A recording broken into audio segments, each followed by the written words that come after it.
all good copyright music. So, all right, I have to go get my drink, ice for my drink, and then I gotta wrap up.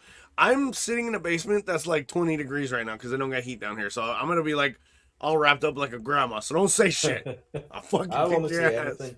Apart from 5 minutes in when I bring it up. You fucking asshole. All right, we got 3 minutes to live. So I gotta get this done, and then I gotta get that stinger set up.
All right, we got 1 minute.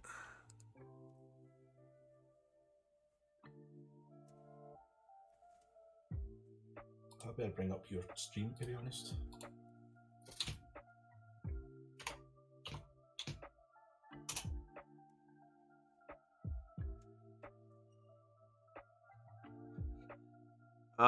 Anything is fine, babe.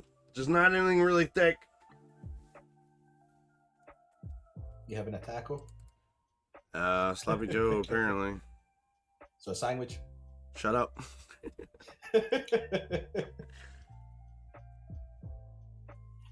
About 30 seconds. Oh, I gotta mute my phone, too. Oh shit, that's a good shout, well then. I also need to turn off my music. Although it doesn't make a difference because it's only me. Alright, let's go. I need to cut in here real quick. What's up? You guys are repeating. Everything is being repeated twice. Okay. Thanks. We'll take care of it.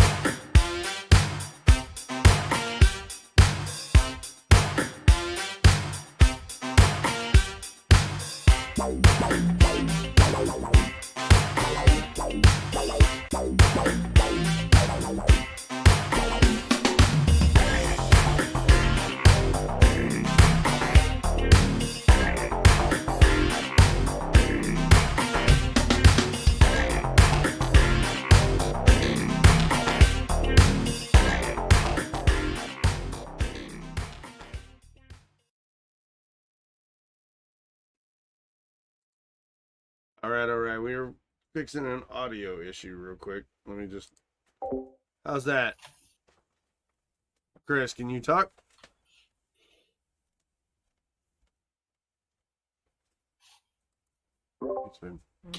Chris, you want to get a sound check? Tim, are we repeating real quick? Perfect. Oh, okay. I need to make sure that we got that down. All right. I apologize. We're right on time, but our partner in crime, Tim, just mentioned that we were having a little bit of an echo. Perfect. All right, Tim. Thank you. Everything is working great. All right. Thank you, Tim. Ooh, girlfriend just dropped dinner. Hey, sorry about that. Welcome to the podcast. It is the Drunk Tank episode 2, 12 hours for a catfish. I am Dox Ryan. The man over there, that's Chris, C90, hello. My boy from Scotland. Tonight we're going to talk about a bunch of shit. Might touch on a couple topics that make you uncomfortable. If we do so, please feel free to mute the tab. We will have a now discussing line at the bottom. It'll tell you what we're discussing. We will try to get the links in chat to let you guys follow along, maybe read along so that you can audience participate, because this podcast is an audience participation podcast. First things first with the opening round. We introduce ourselves. We're going to tell you a little about who we are, what we do. And then we're going to talk about what we're drinking during the podcast, give you a little review. Now, my lawyers have got a hold of me since last week and said, now, because we are drinking on this podcast, you better be of legal drinking age in your area if you're going to join us in a drink. I had lawyers with bats coming, hey, you didn't say drink responsibly. So now, drink responsibly and make sure you are of legal age to drink if you are joining us in a drink during the show. Audience participation is encouraged. However, if you are watching on my channel, please refrain from using all the custom voice commands as it may distract from the podcast or interrupt the flow of conversation.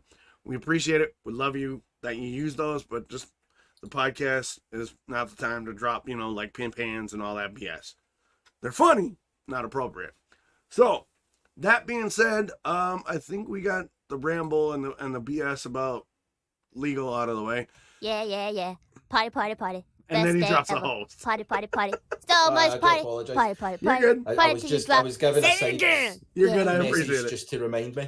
You're all good. So, Chris, why don't you say hi and introduce yourself to the audience while I eat a fry? Yeah, hello. I am Chris. I am from Glasgow, over in Scotland. Today I am drinking something that is actually really, really nice. I am drinking the original Stormtrooper Galactic Pale Ale. Ooh. It's quite. I don't know if it'll come up on screen, but Oh, yeah, that is that what did. I am having, and it is actually pretty sweet. It's, I mean, it tastes. It's like a proper pale ale. Like, it has got that kind of stout flavour, Right. but it's not a heavy one. It's actually quite light and actually quite refreshing. Ooh, So, I like that. I definitely suggest that one. It has its own website, which is in chat. They have a lot of other merch that is actually quite nice, which I have ordered and will be coming out soon. Nice. But yeah, that's pretty much everything on the drink. For me, I am Chris. As I said, I'm from Glasgow in Scotland. I have been all over. I have quite a lot of tales to tell.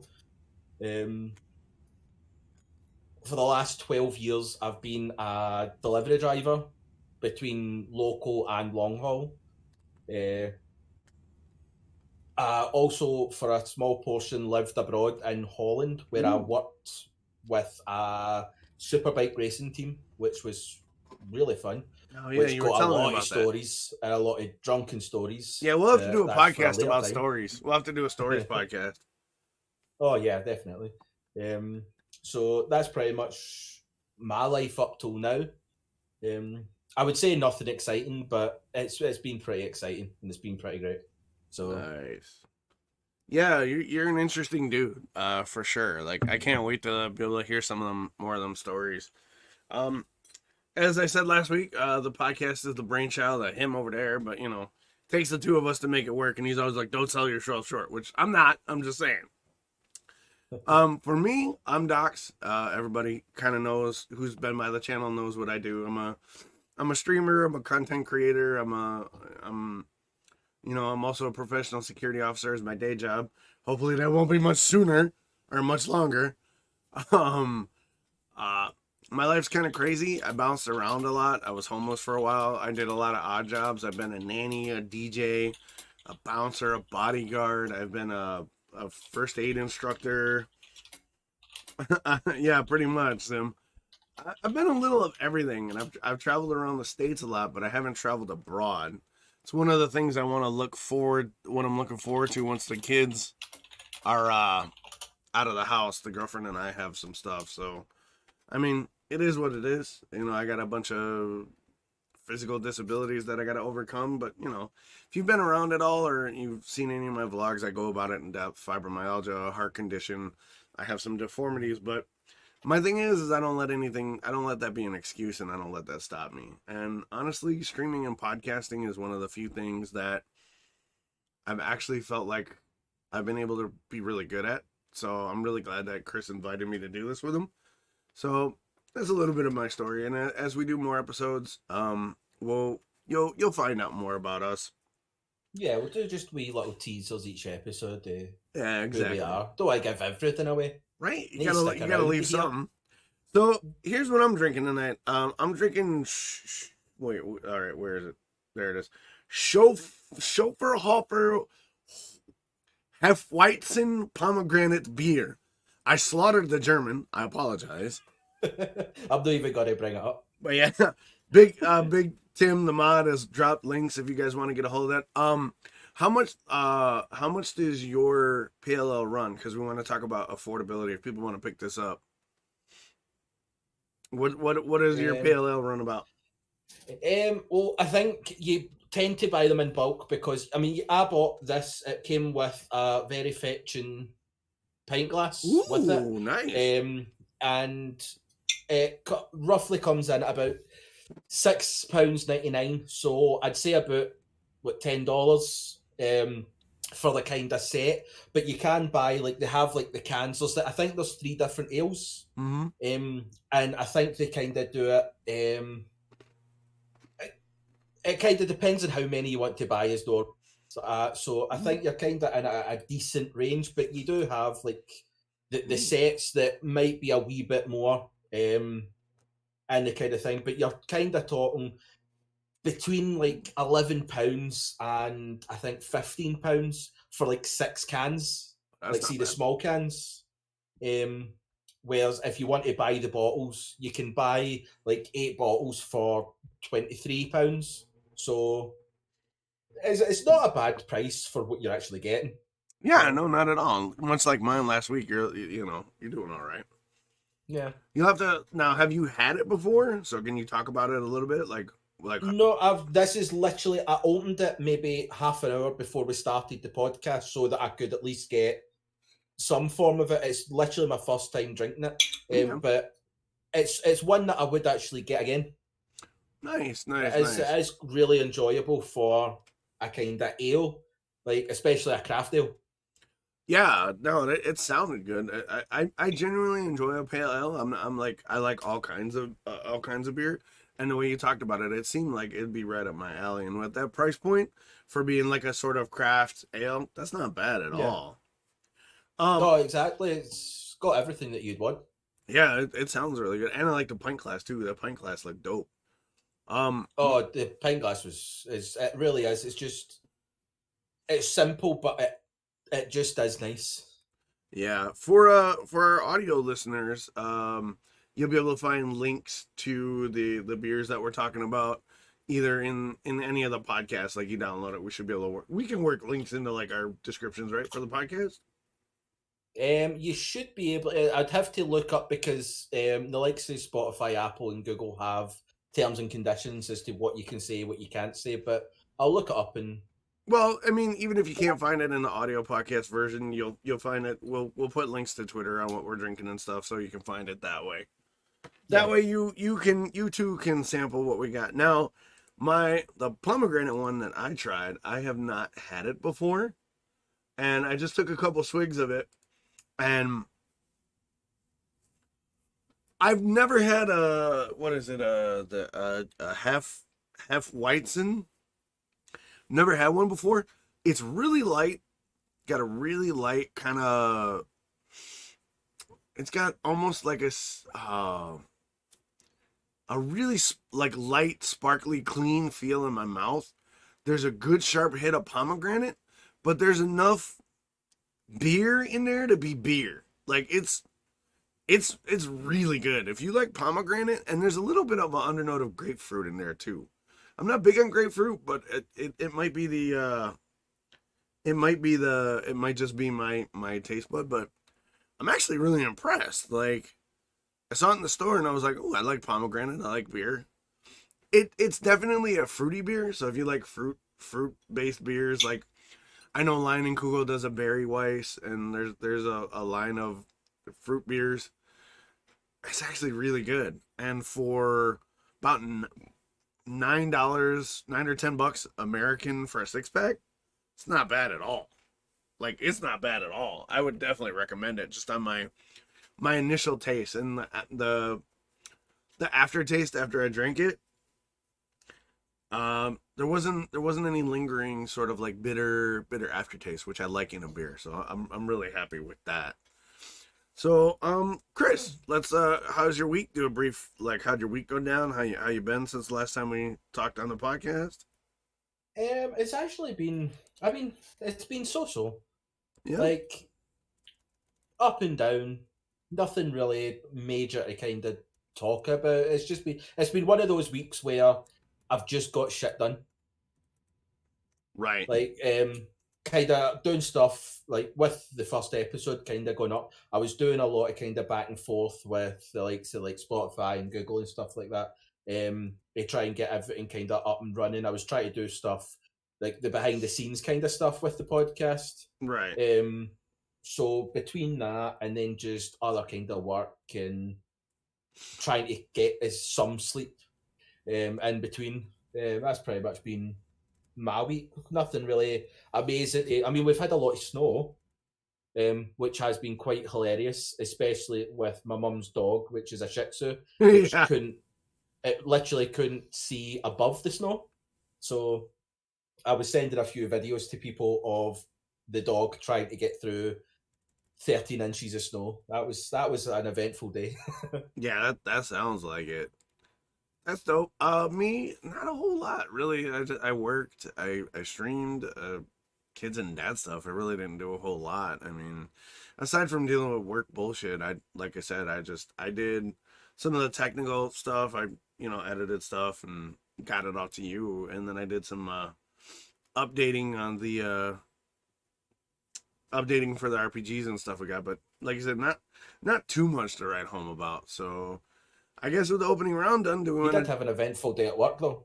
Oh yeah, dumbasses and getting called. Oh man, I don't want to go into it. It's enough bullshit, but it is what it is when you got a full time job and kids and a wife and a girlfriend, or kids, a wife and a girlfriend, kids and a girlfriend and a dog. She's gonna come down and stab me. What the fuck are you saying? We're learning a lot about dogs today, people. So yeah, I mean it was a busy week. So I was really looking forward to the podcast this week because I like talking to you and just how you've been able to roll out getting the podcast up on all the social medias, man. I had no clue how to do that, dude. You crushed it. So I was super jacked. Can you you're not eating my sloppy Joe. Get down. I love you, but no. Get down. So yeah. Because I was expecting the podcast stuff to actually be a lot more difficult, but it literally was a case of pay for this, upload to this, and everybody will deal with everything else. So it's actually been pretty sweet in that sense. I've made it sound as if I've done a lot more work than what I actually have. So the Scotty rule. pretty much. Oh, nice. 90% of the day I've just been sitting, drinking, scratching my ass, but I'll make it sound as if for 90% of the time I was working hard and you were scratching your ass like a champ. Nice. All right. Somebody's got to do it. I know, right? Some of us over here got to die in the cold weather. Negative 24, by the way, today. I was outside. Ugh, fuck that shit. Anyway, so opening round over. Should we jump? All right. Caveat. Before we jump into our tonight's main topic, I have to say this because this is a topic that is very divisive, and Chris and I are not going to stray away from divisive topics. This also is our opinion on it.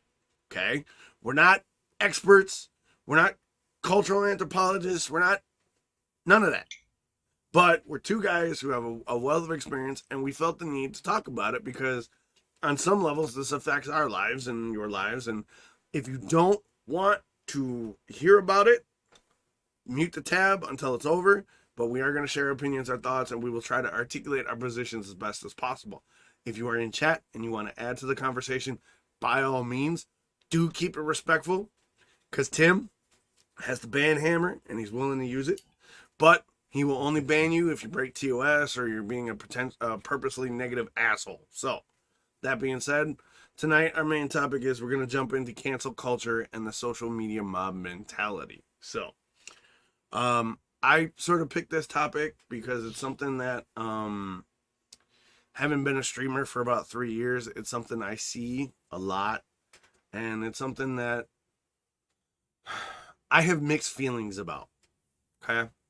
Cancel culture is essentially if you say something, if you make a bad tweet or an off-color joke, or you have some sort of scandal that gets out in the public eye, a lot of times cancel culture is like, you're done, get out of here. It's scorched earth, sort of burn the bridge. There's no second chances. There's no way of you coming back.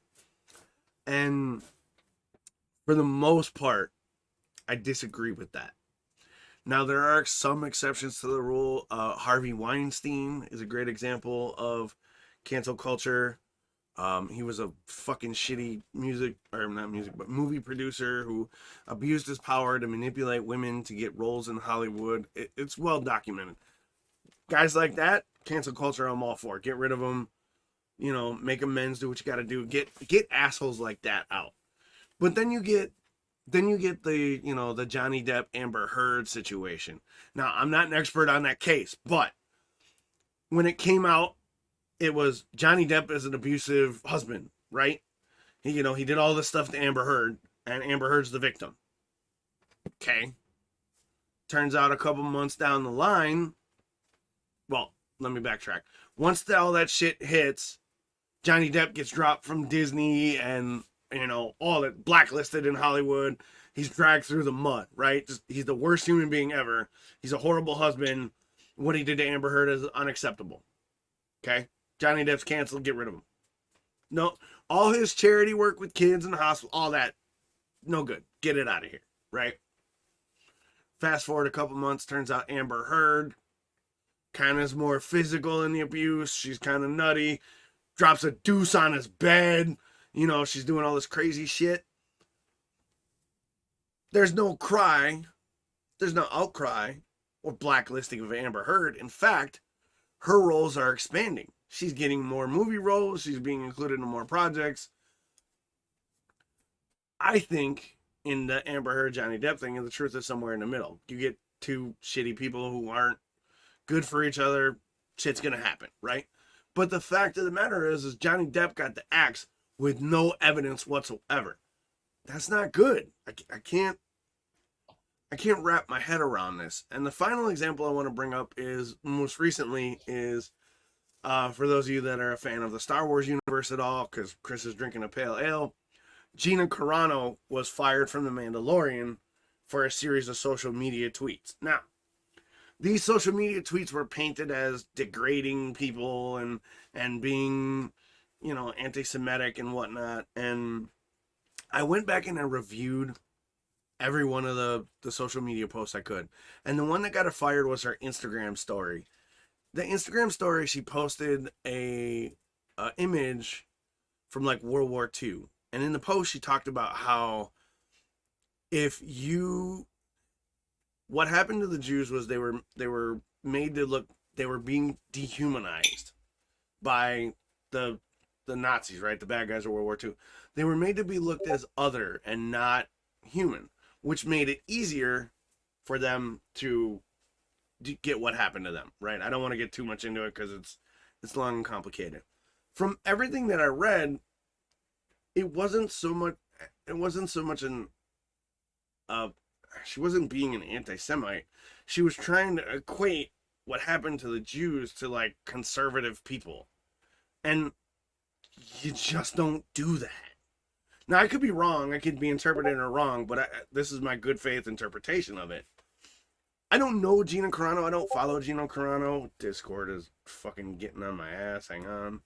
I don't know her, but from what I read, I don't know enough. Oh, I gotta transition it. Thanks, Tim. Sorry.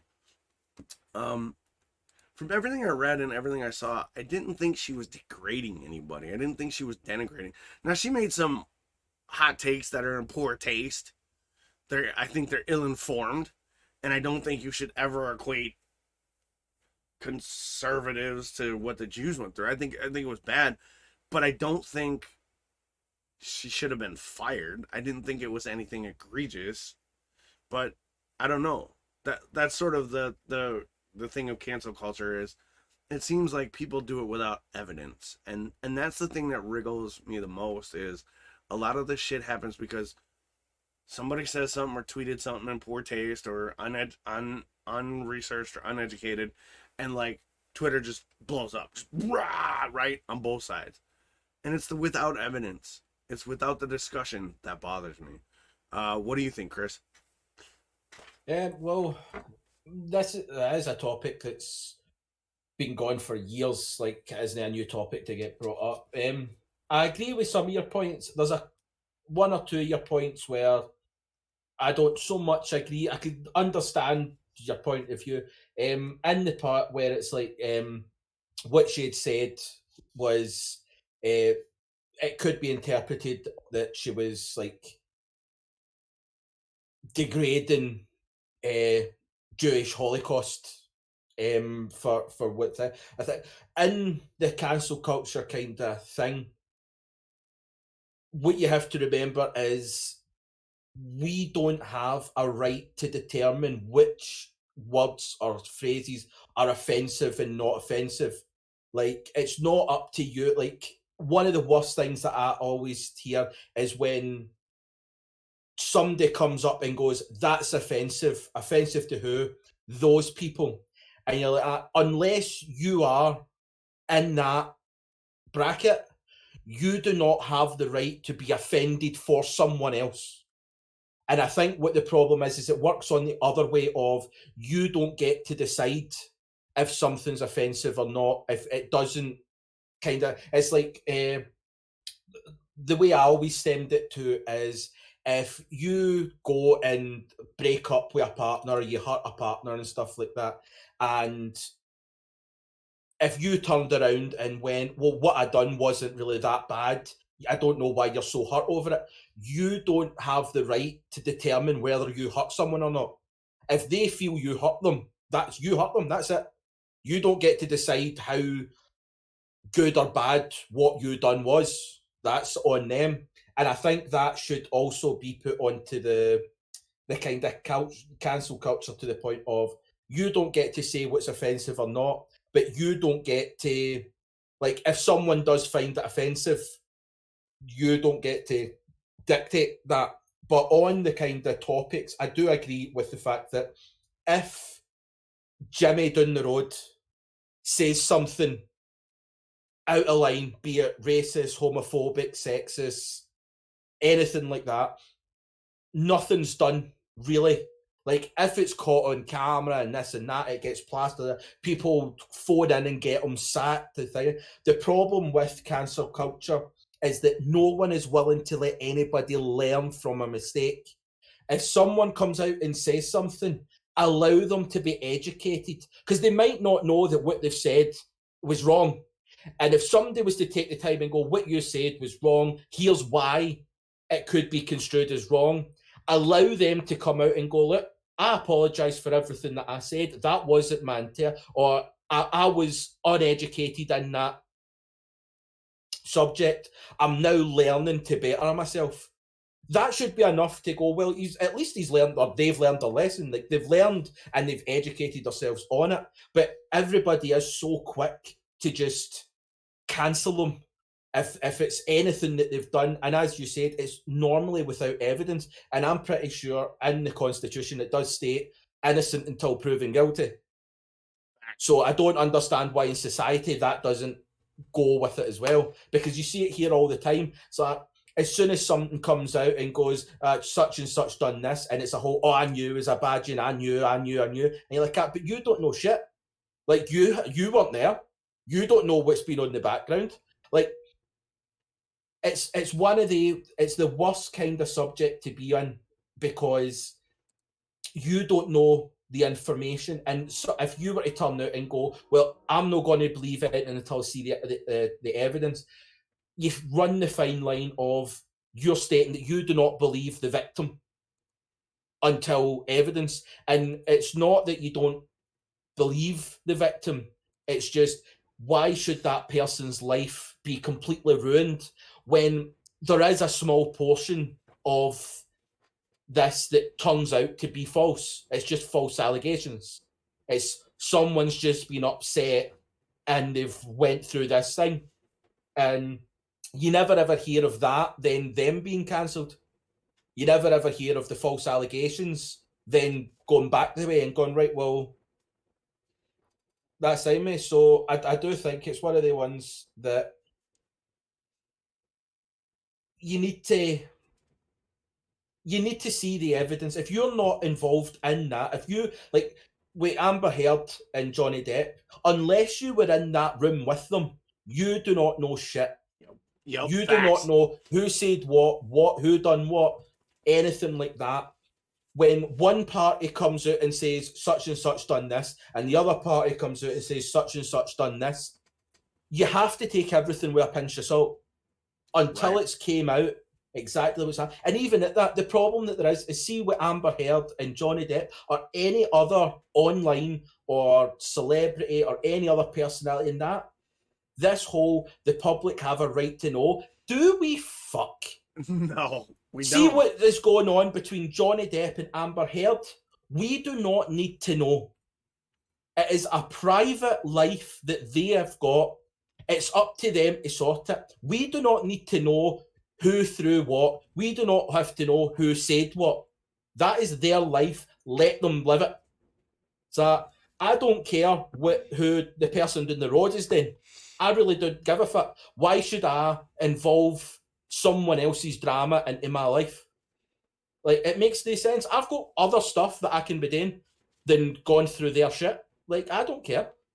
And I think what the problem is media and stuff like that are too used to pushing it into people's faces to the point where now society think that they need to know when they don't need to know anything. And as far as I'm concerned on the cancel culture, people just need to get their noses out other people's business. See if it's going to affect you. You should know. Otherwise, just back out and stay away. Yeah, you make a couple great points, and Tim added some. I wanna kind of add to it. I love how you brought up some points I was thinking about making, because that means we're on the same wavelength. You mentioned whose right it is to be offended, right? Or you don't have the right to tell somebody what's offensive or whatnot, and nobody does. But as you were describing the offense thing, you were basically hitting on a lot of like contextual stuff. Like when you talk about offense, and Tim mentioned it in chat, like a lot of the stuff that we hear is so twisted and taken out of context that people get upset about it, but don't dive in enough to figure out the context of which it was said. So not only do we not have the right to say, oh, it's not offensive or it is offensive or whatever, because A, we're not part of that group, marginalized, minority, whatever, and B, we weren't fucking there. Like, so how am I, like, my dog? If I look at my dog and say, oh, you shit on the carpet, you're wrong for that, my dog's not going to know that. My dog is just going to think, oh, I had to use the bathroom. Yeah. Right? So it's not that somebody has a right to tell somebody or not who's offended. That should be basic knowledge, right? Yeah. But a lot of the problem is that that's exactly what's happening. Everybody's telling, oh, well, you should be offended, or that's offended to that group. When that group's like, not really, or yeah, it is offended, but why are you the one trying to be my voice? Let me be my voice. On that point, it's another one thing on that point that we had was in schools we used to have, like, see your chalkboard, we called it a blackboard because it was black. Right, so did I. It was changed from blackboard to a chalkboard, and then they brought out the whiteboards, which were the marker boards. And the reason why they changed it is because the school administration of UK or whatever it was determined that the use of the word blackboard was racist. Right. And when they actually spoke to like the black community and stuff like that, at no point did any of them think that what we were meaning is to be degrading, that, oh, we write on your skin colour, because at the end of the day, black is still a colour. Yeah. Just like white. That's all it is. So it was basically a group of white people that decided that it was racist. And you're like, but the people that it was apparently racist towards stated that it wasn't racist. So technically, the people that determined it was racist are the racist people for thinking that it would be racist. They're the ones that had that mind. So it's like, just on that point, it has to be context. Yeah, So calling 100%. something a color because it's black, like if I'm wearing a black t-shirt, is that degraded? Does that mean that I'm wearing your skin? Like it's a black t-shirt, it's just black. And it is, well, as you said, it's the context in what you're saying things that has to be evaluated. Mm-hmm. And in its entirety, like you bring up a good point with the blackboard and the black T-shirt, right?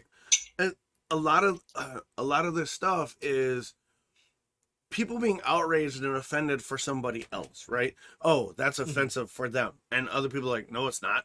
Like, nobody assumes that wearing a black T-shirt you're wearing black skin, right? It's logic. It's common sense. Yeah. But that's not applied to cancel culture 95% of the time. Logic and critical thinking and contextualization and understanding the full picture of something is often lost on cancel culture. Because all cancel culture is basically outrage culture, right? Oh, I'm offended. This hurt my feelings. You should do this. You should do that. When again, as we've said multiple times, 9 times out of 10, the people are like, that's for me to decide. Yeah. Right? You also made you made so many good points, and I want to hit on them. The privacy issue. Okay? Whether it's celebrity, whether it's me, you, or the neighbor down the street. Everybody is entitled to a certain amount of privacy, right? Yeah. Now, the counter argument to that is, well, they're a celebrity. They chose this. We need to know because we pay their salary. I don't give a flying fuck if you go to the movies and buy their merch. You have no business knowing what goes on in their bedroom, what their garbage is, what they drink, what they spend their money on. You got no right to any of that. But I've got a question for you. All right, go ahead. See out in your streets or anything like that. See the police that would patrol it. Yeah. Right? See the police officer. What was he doing last night in his house? I don't fucking know. Well, you pay taxes, you pay their wages. Therefore, why do you not know what he was doing? If we pay the tax or if we pay the wages that we have a right to know, why are we not going down and demanding what Officer Pilgrim was doing with his wife the other night there? Because Officer Pilgrim's not a celebrity. That's right. That's what I'm saying. Right. Their argument is based on we pay their wages when we go and watch their film. And you're like, well, when you pay taxes, you pay the firefighters, you pay the police, you pay your doctors and stuff like that. So why are you not demanding that their news is put throughout the papers? Because people who are There's zero logic. Right. Because one, zero logic, and people don't want to know about normal people. Nobody. People want to know about people who live lives they don't have. They want to know what's going on with the glamorous people. They want to know, like, what Johnny Depp is doing, what he's drinking, because he's a trendsetter. This all goes back to social media and celebrity as well, because nobody cares what Jim Bob down the street is or Officer Pilgrim is. But if Johnny Depp or Amber Heard or Jason Momoa or Gina Carano endorse a product or they come out with a movie, they're interesting to us. They live lives we don't lead. So people want to live vicariously through those lifestyles. And in order to do that, they feel they're entitled to know everything that's going on so they can fulfill their vicarious livelihood, right? Yeah. Again, it all comes down to you have no right to know what they do unless they themselves come out and say, this is what we're doing. This is how our life is. Like, on Twitter and on Instagram, I don't share hardly anything about my family. Like, on Twitter or on Instagram, you get what I made for dinner. Every once in a while, you get a picture of, like, me showing off a stuffed animal my girlfriend got me. Every once in a while, there's flowers shared. But I decide what is shown. And for so long, the public has been obsessed with celebrity and athletes and politicians, people who, quote unquote, live above the regular person. We want to live vicariously through those people. We want to celebrate their achievements because they're achieving things we cannot, or so we think. So thus, people think they're entitled to that access. They're entitled to that knowledge because they pay the sports ticket or they patronize the theater or the movie. Now, I disagree. I got no say what Amber Heard and Johnny Depp do. Now, if there's abuse going on, and that needs to be handled, but it's not my responsibility to handle it. It's not my job to call it out. That's up to them and the authorities to handle and call out and deal with. Yeah. And on that note, Tim made a comment in chat. Tim's hitting good points. We talked about cyber stalking and stalking in general last week. Just a whole torrent of just nasty shit, right? Why is stalking and cyber stalking such a heinous crime, but what the paparazzi do isn't classified as stalking? Well, I think that is a kind of topic, because see, in the UK here, it is actually starting to be targeted. Okay. Like, it is starting to be, like, people are now starting to look at it and ask the questions of, well, you're, like, it's the people that are, like, see the way that, like, there used to be a newspaper here where basically what was happening is the paparazzis were going out to the parties and stuff, and they were taking pictures up celebrities' skirts. Fuck that. That's dirty shit. And selling it. And you're sitting there and you're going, what the fuck is this? And it's one thing to turn around and go, well, the people that are doing that is shocking, but nothing was being said about the people that were buying it. And you're like, hold on a fucking minute. Why the fuck is this company buying these pictures?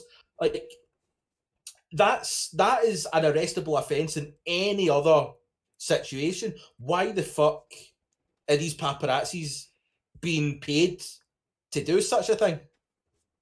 And no, it is like the stalking and paparazzi, it's such a fine line between it. And I think the only difference between them in my eyes is that the paparazzi get paid for it. I would agree. The other thing about the paparazzi is they have this veil of journalism, right? For so long they've had we're the journalism. We're the celebrity journalists. We're the ones who report the celebrity stuff. Now, if you want to write a celebrity story, you want to get access the right way, you want to be invited in to take photos, that's journalism. You hiding in the bushes, waiting for X celebrity to come out of their house and snap 80 fucking million pictures, you're not a journalist. You're not. It's a criminal. You're a criminal, a creep, and you're nothing but better than an ambulance chasing lawyer who waits for the accident, come across the fucking scanner, and then shows up before the cops do and be like, "You should sue them. I'll represent you." They're vultures. They're vultures who invade privacy, who basically put these people that they're essentially stalking at risk. Because how many times has there been an attack or a burglary or I haven't done the research, but linked to paparazzi giving out that information, taking pictures of their homes and posting their travel schedules. Like, look at what happened to Princess Diana. Like, let's not go into tinfoil hat theories, okay? She was being chased by the paparazzi. She was being helicoptered, like it was being broadcast to the world. Yeah. How is that not illegal?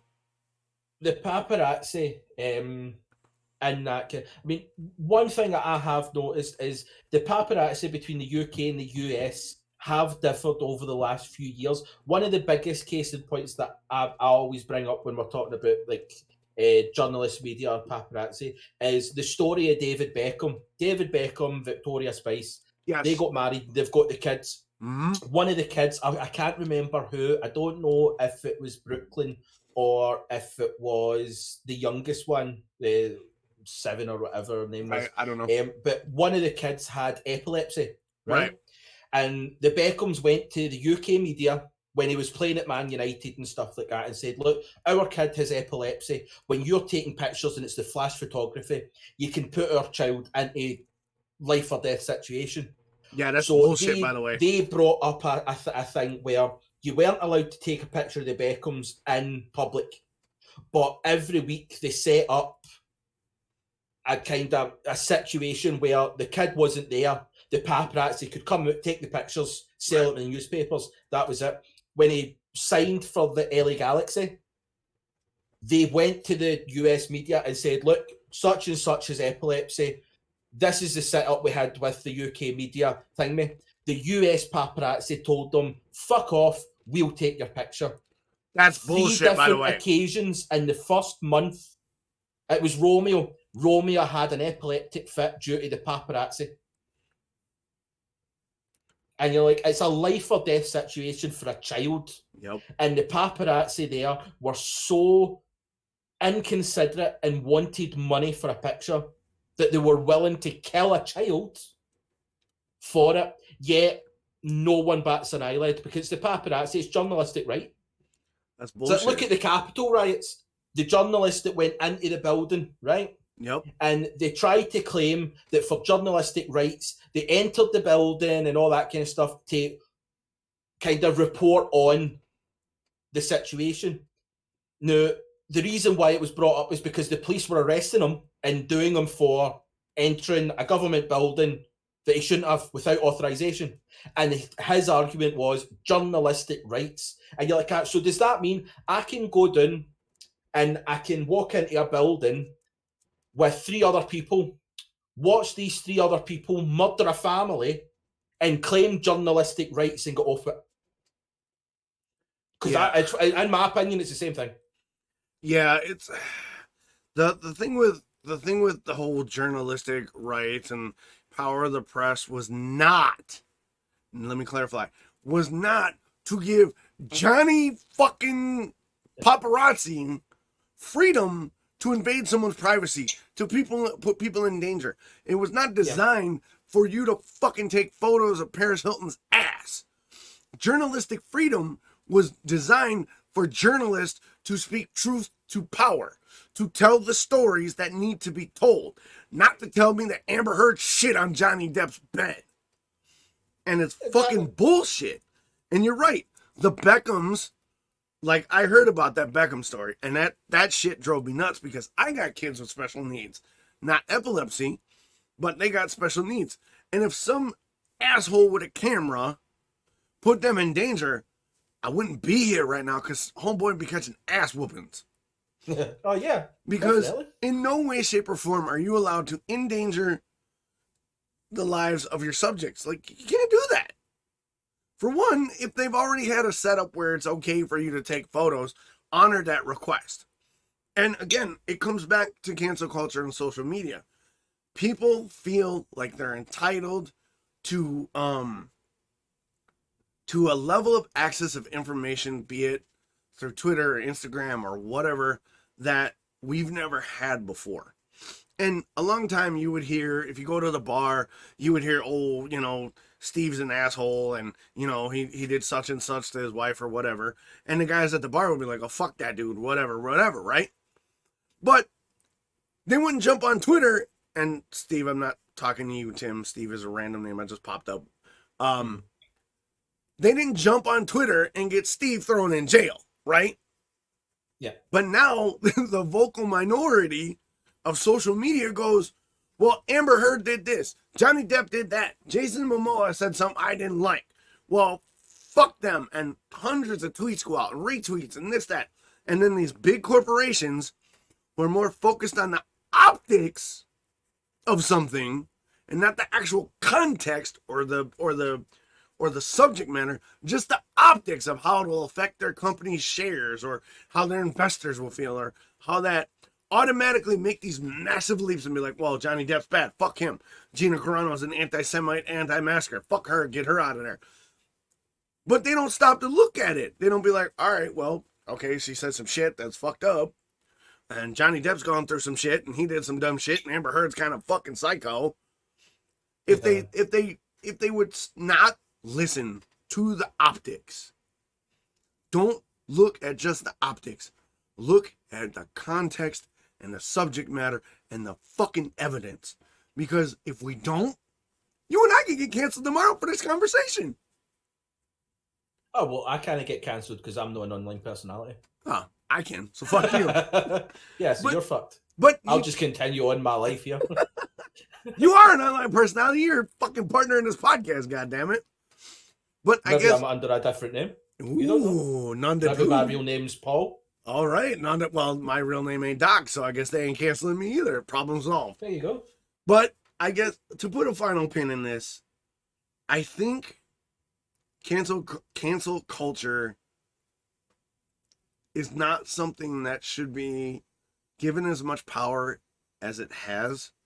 It should not be so readily embraced without evidence, logic, and the full context of the goddamn situation. Because without that, you're just throwing mud at the wall, and you're going to leave a trail of bodies that aren't necessarily the perpetrators of the crime or the wrongdoing that you're trying to cancel. Yeah. What do you think? Final thought. No, I would have to agree. Like, I think cancel culture as a societal thing shouldn't be a thing. I understand that people do bad things that they need to be like. It's the whole freedom of speech. Yes, you have freedom of speech, but you do not have freedom of consequence. If you do or say something that is offensive, yes, you have the right to say it or do it, but people have the right to pull you up for it. But I don't think it's right that random people on the internet have the power to do such a thing. Like, I can understand if a company decides we don't want you representing us before what you said and all that. That's all well and good. That's within everybody or that company's right to do so. But to allow the internet to put force and pressure on certain companies in order to get their way, that's where I think it's wrong. Because as I said at the start, there's a lot of times where people are not getting the opportunity to educate themselves and better themselves. And that's where I think we need to start going down. Agreed. I definitely agree with all your points on that, because I think what it all boils down to, like we said, is just it is what it is, and if you don't logically think about stuff, then you don't, you can't make those decisions. So what we're gonna do now is last week we started with my ramble, so we're gonna give Chris a chance to do his ramble. So we'll do our little audio clip here.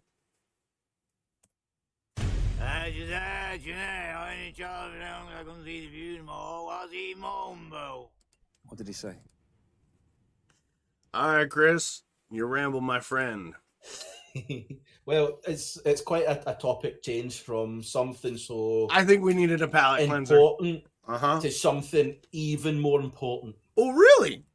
Oh, definitely. Like, this is a topic that has ransacked the internet world for years.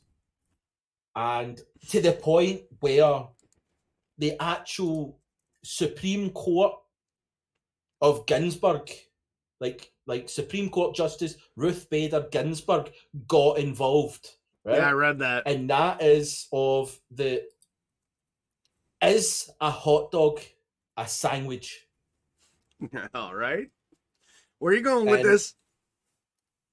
Well, what is I've came to realise is the hot dog is in fact not a sandwich. Now, this might be upsetting to some viewers, but a hot dog is in fact a taco. Really? Yes, because Webster's dictionary defines a sandwich as filling sandwich between two slices of bread. Right? Two separate entities of bread with a filling in the middle makes a sandwich. Unless you slice that hot dog bun straight through, it is in fact a taco. A taco is something with starch in the bottom and starch on both sides. That is a taco. Now, if you want to go further into it, as you can start, there's a website that probably should have been put into the thing, where it was the Washington Post brought up this whole big thing and all that kind of stuff. And there's a thing called the Cube Rule of Food. which is 8 different categories for identifying dishes based on starch locations.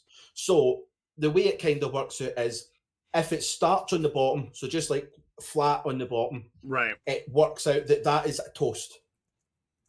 Okay, that's Okay. toast at the I bottom. follow you. 2 starches on opposing sides is a sandwich. Okay. Right. Starch on the bottom and 2 opposing sides becomes a taco, which is self-explanatory. Tacos are great. If the starch is rolled in all sides apart from 2 opposing sides, that makes it a sushi. Which means the likes of what was it that we'd worked out? The likes of an enchilada, where it's a tortilla filling in the middle, rolled up. It's a sushi. Tim, a Twinkie is in fact a calzone because the starch is encasing a filling. So Twinkies are actually a calzone, which is a crazy thought. So is a Pop-Tart. A Pop-Tart is in fact a calzone. A pizza is in fact toast because it is one flat starch. Ooh, with we don't topping. fight about that. No, that's like science is there. The science is there. A Swiss roll cake, that's in fact sushi. Oh. Because it's a filling with starch rolled up. The biggest kind of talking point is cereal. Any starch that is within a liquid becomes a soup. Therefore, cereal is a cold soup.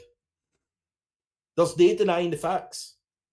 I mean, It's like a vanilla soy latte is mm, actually a 3-bean soup, if you think about it. Because you've got your vanilla, you've got your coffee, you've got your soy. That's a 3-bean soup. It's cold like gazpacho, but it's still. And there's not a lot that you can really time in that. It's the same with like a quiche. See if you were to take a quiche, which is starts on the bottom and all the way around. right. That makes it a bread bowl. Okay. All right. So that would make it a kind of like. But what you then have to go into is starches that don't have sides. In which, like spaghetti, what is spaghetti then? And in fact, spaghetti works out to be a salad because it's just there on its own. It doesn't have size. It doesn't have anything like that. Poutine is also a salad. Fried rice is a salad. Mashed potatoes is a salad. The questionable one that was brought up in this page was a steak. It's technically a salad because it's on its own. Even though it's a 1-ingredient salad, it's still a salad. And then that's where you can start going into a lot like a loaf of bread is the building block of the formula, and it might be a 6-sided starch, but it doesn't get placed as a calzone. It's still an uncut toast. Okay. That's the way they think. It's the same with like a plain donut is toast, but a jelly donut's a calzone. I saw that reference. Yeah, which I think it's a good reference, and they make a valid point. So that's kind of that's what I want to talk about, and it's the same with like the chicken pot pie, the shepherd's pie, which is in fact toast jam side down. Okay. So, what's your thoughts on any of those amazing points I made? I mean, they are amazing points, but I would logically, scientifically, it all makes sense, right? I hadn't heard about the cube rule until you sent me this article, and when I read it, my initial reaction was like, get the fuck out of here, right? But as I read into it and I started thinking about it logically, it makes sense scientifically, right? It makes sense to me. Yeah. Well, we can wrap it up then. No. I was right. You ain't getting away that easy. You ain't getting away that easy, homeboy. Now, I could see some of that, how it's explained. Now, the problem I have with it is the cube rule boils everything down to 6 major food form factors and whatnot. By doing so, it takes the nuance of said dishes out, and it generalizes all these I wouldn't foods. generalize. I would say more simplifies. Okay, yeah, okay. Good, better word. It simplifies things that don't really need to be simplified. Like a hot dog is a hot dog. Like it's a dog in a bun. Pizza's pizza. Like in a way, to me, it seems an over analysis of something, because a taco is a taco. Yes, if you stuff meat or veg and wrap it on three sides, like they say, yeah, you could call it a taco. I get it, but a taco is a taco, man. There are things that make a taco a taco. There are things that make a calzone a calzone. Now, I agree. A calzone is a particular dish. Like, it's an Italian dish. It's got, filling in it. But you want to go deeper. What's a pasty? Have you ever had a pasty? A pasty's a calzone. Exactly. But it's a pasty, though. A pasty's a pasty and a calzone's a calzone. In like certain areas. Like especially if you look at the UK as a whole, like you take the dinner roll, right? The dinner roll to us is just a roll. Other parts of the country call it a dinner roll. Some parts of the country call it a bap. There's all different variations. So it's still the same thing. And I think the way this sort of goes is that it takes all the variables of everything and boils it down to 8 absolutes. And and my interpretation of it is, one, turning around and saying like a hot dog's a taco is just a bit of poking fun and stuff like that. Right, 100%. Like, I don't think it's supposed to be taken serious in that. It's a funny topic to kind of get it. But what I think also things is, to me, it opens up much more than it closes. Like, yeah, you can limit it's a pizza's a pizza, a hot dog's a hot dog. But see if you were to turn around and go, a hot dog's a taco and a taco's a taco, it would also help create that you can put any filling into such a thing and it will still have a name. Like if I put jelly and peanut butter in a taco, still a taco. A lot of people would turn around and go, fuck you did.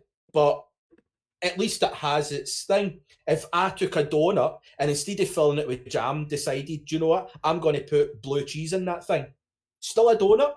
Facts. If I enjoy it, I mean, it will taste absolutely horrible, but it allows people to be able to go, well, I've made this new thing. It's a taco, even though it's not a normal taco, whatever the kind of society would deem as a taco. But it just opens up a lot more thing. And also it makes it sound better when you turn around and go, I had a salad for my dinner, when in actual fact you had a big bowl of pasta. Yeah, no, you led to a point that I was about to make is, it does do that, because if you take away a lot of the stodginess and the nuance, you don't get into these arguments that, well, like you said, is peanut butter and jelly in a tortilla a taco? Well, yeah, it is. But the food purists would be like, that's not a taco. And to me... But who are they to determine exactly. which is which? I agree. Like, who are they to tell me that me putting tomato sauce on my cereal is wrong? I mean, your taste buds might tell you you're wrong, but that's neither here nor there. But I agree. I'll enjoy my soup. You have at it. But I think the whole point of, is a hot dog a sandwich, is sort of a it's sort of like just an in-depth sort of over analysis of how we classify and how we view food, right? Because food, especially in first world countries, food as we know it, or let me rephrase, cuisine in first world countries is a luxury for a lot of people. It's something that we can ascribe nuance and clarification and stratification to. Like, who's to say that a pepperoni pizza with sausage and cheese isn't the best pizza, where someone would argue, well, you got to have white truffle and Gouda on your pizza, right? food, especially in first world nations, and I use first world as in like where food culture is discussed, it like we are as a luxury. It, I think it's that is more of a thing that we do. Say like somebody in a third world country where food isn't a luxury, or they're dealing with food scarcity, they're not gonna give a shit if you hand them a Twinkie and say it's a calzone. They're not gonna give a shit if you tell them the cereal is soup. They're not gonna give a shit if pizza is toast. All they're gonna give a shit is it gonna fill my belly? Am I gonna stop getting hunger pains? Am I gonna be able to provide for my family because I ingested this meal? I don't give a shit which college, just give it to me. And I think much like the argument is hot dog a sandwich, you're not right or wrong either way, especially with how you clarify it, because a hot dog as a sandwich can also be a cultural thing. Like many people in chat have said, a sandwich is a burrito in another country. To me, a pasty isn't a calzone, it's a pasty. A pizza is a pizza. A Pop-Tart's a Pop-Tart, because that's the way I learned the item. I didn't think about the form factor or the classification of what it is. It's a fucking Pop-Tart. It's a fucking pizza. To me, that's what it is. So Yeah. I think it's a luxury conversation and it's a cultural conversation. Because if you have the luxury to discuss food culture, have at it. You're one of the lucky ones. There's millions of people who don't have food, or they're in food deserts, or have food scarcity. And then your cultural upbringing determines on how you view said item of food, whether it's a soup. Like you said, gazpacho. Gazpacho is a soup, right? It's a cold soup, but it's a soup. So by that definition, anything in some sort of liquid is a soup. Thus, on some levels, cereal is a soup. But also with that, we ascribe certain rules and stratifications to food, much like we do everything else. And I think the cube theory kind of takes away those stratifications and boils them down to their basic elements to open up the conversation of food without And the pretense. I think it also allows people to actually enjoy, like, this is just my interpretation of it, but growing up, my family wasn't rich by all means and all that kind of stuff. There was times where my mum or my parents would go without food for 3 days, as long as we were fed and stuff like that. When we were back when we were really young, my mum often talks about the thing where at the end of the week, my mum and dad and my granny and grandpa would swap, like each week would swap who made dinners, so that it would keep the kind of gas bills down and stuff like that. So in my mind, for families that don't have the kind of means, like you talk about like pizza and like cuisines and stuff like that, as you said, in third world countries, but you don't even have to look to third world countries, because in some places like the UK in some areas, it is limited. So being able to turn around and just say something, if you take a slice of bread, fold it in half without cutting it, and put something in it, it's a taco. And it just brings that sort of fun aspect to who cares what society deems as a sandwich or a taco or a pizza or a toast or anything like that. Like the main part of it is food is supposed to be fun and hilarious and enjoyable. So if, like, as I said, it was the whole lasagna thing. Lasagna is a meat cake. That is it. Yeah. It's layered starch with a filling. It's a meat cake. That's it. Cheesecake is a toast. But I can't argue with that.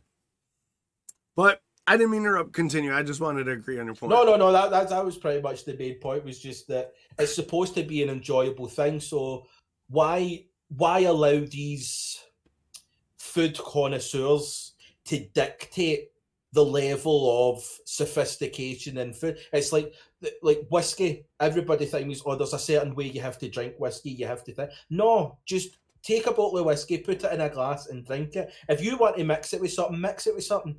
If you want to have a bottle in one go, have a bottle. If you want to have a glass and sip it over 2 hours, that's it. Like, there's too much that go into these things that deter people from trying it or enjoying it. Right. Let's scrub that. If you want to call a hot dog a taco, fucking go ahead. Enjoy yourself. It's going to taste the same whether it's called a taco or a hot dog. So yeah, no, like you said, to kind of put a end point on a couple of your points, you're right, and I didn't mean to imply that it's a third world issue. Oh no. Food. I know, but like I'm saying is like there are millions of children here in America that don't have food, that have to skip meals. I myself, okay, this is a personal note. I myself have kids. When they're all together, there's 5 of them. That's complicated. I'm not going to go into the makeup. They're all mine, right? They live in my house. They're all together. Even with the jobs that I have between working full time and doing Twitch, I've had to skip meals so they could eat. My girlfriend's had to skip meals so they could eat. Yeah. So it's not just first world nations that have the luxury of food, because food scarcity and food insecurity are major issues in the world, not only here, but in the UK, but also in Africa and China. And I think until that no longer becomes an issue, and we've got multiple things that say they could solve it, to say they can't solve it, whatever. The politics of it I don't care.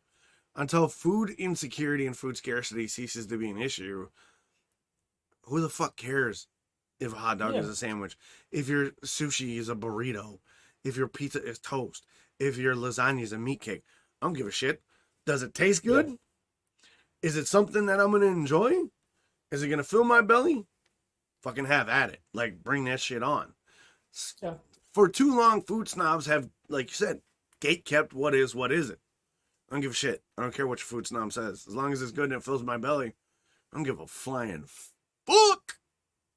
Agreed. But I do admit, I do like the cube theory, and I do like the discussion of food as it is. So I think that was really interesting, because I'd never heard the cube theory before, and I thought that was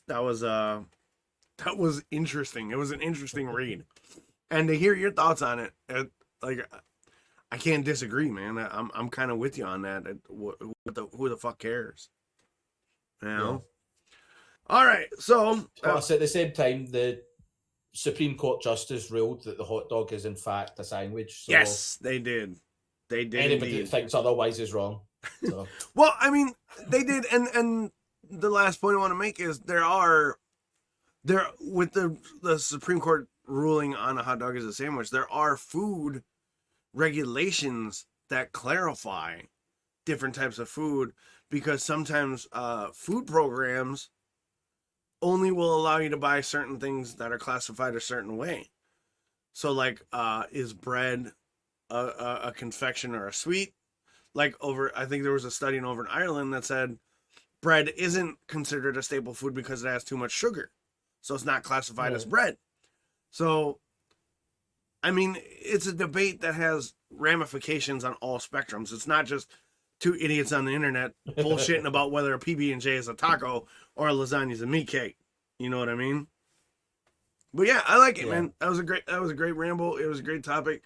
I think it spurs a lot of thought and discussion. So now it's definitely a thought provoker. It is, and I like it. So now we're gonna jump over to my ramble, which is probably not as thought provoking as Chris's. Do you speak any English? Do you understand the words that are coming out of my mouth? Nope. I cannot believe this shit. And that's exactly it. Stardew Valley, what the fuck? All right? I got some thoughts, and I got some feels about this. Because Stardew Valley is a game that I wrote off as like, nope, not my jam. I'm not into the farming sim. I'm not into the survival shit. I'm not, no, it's not my jam. No, I'll hard pass, right? And then you and Zim's ass we're online last night when I'm doing GM prep and whatnot and finalizing whatever, and you're like, oh yeah, we've been playing Stardew Valley forever, blah, blah, blah, blah, blah. You should join us. It's real fun, dogs. And then you start streaming at the Discord, and I start watching it, and I'm like,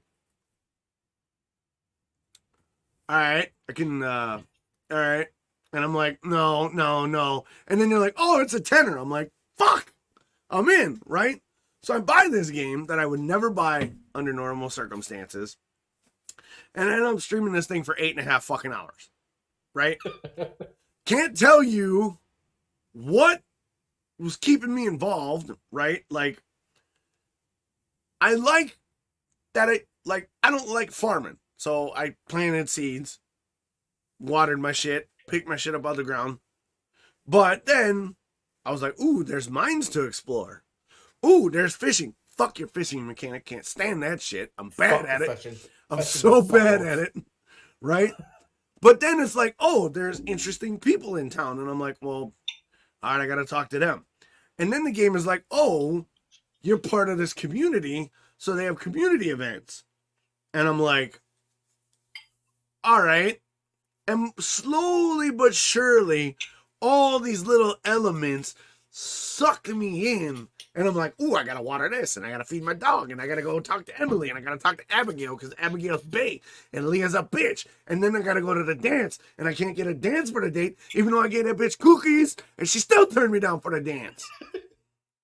I can't explain to you why Stardew Valley caught my attention and held it. Because normally I'm like, bag that, I'm out. But I'm like, now I'm thinking to myself, all right, next time I go back to the farm, I got to catch that fish. I got to plant that seed. I got to get down in the mines. And then I got to go talk to that bitch who turned me down for the dance. And then I got to go talk to Sebastian's fucking loser ass. Which woman was it that turned you down? Because I'm pretty sure there was 7. You know what? We don't need to talk about that right now. We don't. No, the number's irrelevant of who turned me down, Chris. I'm pretty sure it was an important part of the whole Steam where you went to 7 different people and each of them turned you down in a much more aggressive manner as you went on. Like, did someone not say, no? They all did. And in their own way, it was, you know, I got to dance for someone else, or just flat no. It's like, you know what? I didn't know I had to give you fuckers presents. All I had was, well, show up at the dance, find a date. So I was like, hey, I'm a good looking dude. I fixed the bridge. I cashed in some fish. I'm working on a community center. And everybody, dudes and the chicks, turned me down. Yeah, I just wanted, Tim's just raised a good point. It was actually 12. Yeah, I'm 12 knockbacks. Yeah, you know, I was 12. purposely ignoring. In the case of what, 5 minutes? 5 minutes, 12 knockbacks. I was purposely ignoring Tim's correction of how many it was, because we don't need to talk about that, because they all have bad taste. They should have danced with dogs, because I'm a hell of a dancer, and I'm flying with my gray hair and my blue eyes and my skull t-shirt. But again, I tell you, I cannot properly articulate why I enjoyed my time in the game, because it's not a game that, it's not a game style that I enjoy normally. I hate farming simulators. I hate relationship management. I hate crafting shit. But for some reason, Stardew Valley got its hooks in me. The graphic style I like, the music, the sound effects, they're great. There is a bit of darkness there that I want to explore, like what's going on with the company. I want to kill Morris in his sleep and, you know, put his head on a pike, because I cannot articulate why all I can think about playing is Stardew Valley lately, and I fucking hate you and Zim. I can't stand it right now, because I want to play Stardew Valley. You can't really hate me, because as much as you were knocked back so many times, I spent 12 hours trying to catch a catfish for an achievement. 12 solid hours. I think I managed to get to day 27 trying to catch a catfish. I was in every lake, every river, every ocean. Was it raining? Was it sunny? Was it 6 a.m.? Was it 6 p.m.? Every which way I possibly could. And could I catch a bloody fucking Catfish. No. And it was 5:35 a.m. when I finally caught. And if anybody wants to try after the stream, go and check out Rin Siren's stream, because she's got the moment on her stream where I found a fucking catfish. I gotta clip and it. it was a beautiful moment. I cried and everything. Weep And like then a baby. I shut down the game and went to my bed. That's amazing. I gotta go clip her. I think she's got in the bottom. I'm gonna have to go clip that for you. Now, here's the question. All that trial and tribulation, you still want to go back, don't you? Oh, definitely. As soon as this stream's done, I'm going back onto the game. Yeah, I'm gonna edit some shit. Slacker. But what if I can't edit until you come back, so what I'll go catch another pike. what okay. But how would you articulate Stardew Valley? What for you, what is the hook? Because I'm hooked. I want to play more Stardew Valley. It's, to be honest, it's one of the games, like, for me personally, if I was going to explain to someone that was interested in buying it, the way I would say it is the most infuriating, soul-destroying, time-consuming piece of shit that you need to go and buy, because it's also just so gripping. Like, as you said, the music is just such a chill, relaxing music. The style of game, like, there's no, like, on some of the achievement, there's like, oh, you've got a 2-day period, but in most things, there's not a rush. You need to do this, you need to do that. It's as you play the game, unlock these things as you go. But like you said, there is a story behind, like, the Joja company and stuff like that, and Morris fucker Fuck that him. you want to discover. And there's just so many little aspects where, like, there's like that 12 hours. I was on your stream for the entire 8 hours of it, and if you watch that stream, all you hear in the background is me constantly going, fuck this game, fuck this catfish, fuck this, fuck that, fuck all this You're stuff. not wrong. And I was still there playing it because I could not turn the fucking thing off. Oh yeah, you're not wrong, man. I died so much. I died laughing so hard because every time you'd pull a fish, I'd wait, and then I'd hear "son of a bitch," and I'd be like, "Oh my god, it was hilarious." And here's the thing, I think you hit a nail on the head. It's relaxing. Yeah. Like, I don't play relaxing games. Like, I've never been one to play a relaxing game. I've never, because I'm always running. There's always a podcast. There's always an RPG. There's always a kid emergency, dinner, groceries, errands, work, dog, girlfriend, all of it. I don't slow down, right? I don't slow down. I don't relax. Like, my relaxation is when the work week is over on Friday from my day job. I get to sleep in on Saturday, and then I get to look forward to streaming and hanging out with my kids. But I don't relax. I don't want Docs is always like, right? And I think because of the music being so reminiscent of like old school Nintendo or old school Sega, that chip tunes, sort of upbeat Zelda, almost Zelda like adventure. Yeah, there's a definite vibe. There's a definite vibe with just every song in the soundtrack. Yeah, the soundtrack does so much to just kind of let you absorb into the world of Stardew Valley. And yeah, when I got it, I was like, oh, well, is there a story? And you guys were like, yeah, there's a story, but it's not central to it. But yet, I want to know what the hell's going on. Oh, yeah, definitely. I want to know, I almost want to know, is this town like Hot Fuzz? Is everybody as nice and normal as they say? Or is there some dirty going on that I don't know about?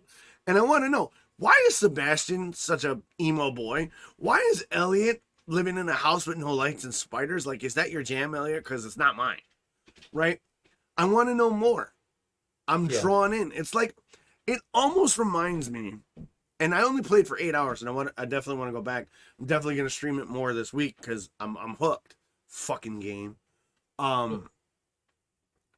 It's almost like a good sitcom where the setup is kind of like, oh, you've seen it, right? But then a character comes in and you're like, oh, that dude's interesting. Or a funny moment happens in the woods. You're like, oh, that's great. Yeah. And I think to me that's what Stardew Valley has. It has that one familiar sort of, you've been there, you know the formula, but it presents it in a way that is eye-catching, ear-catching, and makes you sort of want to fall into it because it's such a relaxing thing. And then you get hit with the characters and you start to feel invested. And like Tim said, neither of us are sponsored by the developers, but that's a damn fine game. And it's infuriating. I hate your fishing mechanic. Your fishing mechanic can eat my ass. I've perfected the fishing mechanic. I can't wait to see it. Your relationship mechanic of not knowing who likes what, I get. And everybody, like a couple people were sending me the wiki. Oh, they like that. I don't want the wiki. Let me get to know these people myself and see if I can figure it out. Yeah. Right? I appreciate the help. Send me all you want, but I'm not going to read the wiki. I want to get to know Elliot. I want to get to know what Abigail's into. I want to see what Emily's doing. I want to know what Leah is doing. And then I want to figure out what the hell George is up to. And I want to go back and I want to find out what's in the mines. Why do I got to go to level 40? Is there an end to the mine? Is there a monster hiding in there? Is something going to destroy my quaint little town that I got to defend with my rusty ass sword and my skull t-shirt? Because that ain't happening on Dox's watch, baby. Not happening. And it's the same with the community centre. It's why are you rebuilding the community centre? What's the story behind that? I know in my mind it's somewhat connected to the Georgia thing, but like it's such a cool thing of you're having to go throughout like the town and the other aspects of the game to then collect these things for the community centre. Like what's going to happen when you finally build the community centre? Like there's just so much. And the one thing that I want to point out is it was Zim that put it on to me. Yep. And I'd like to say, fuck you, Zim. Yeah, big Thank fuck you you, for the Zim. game.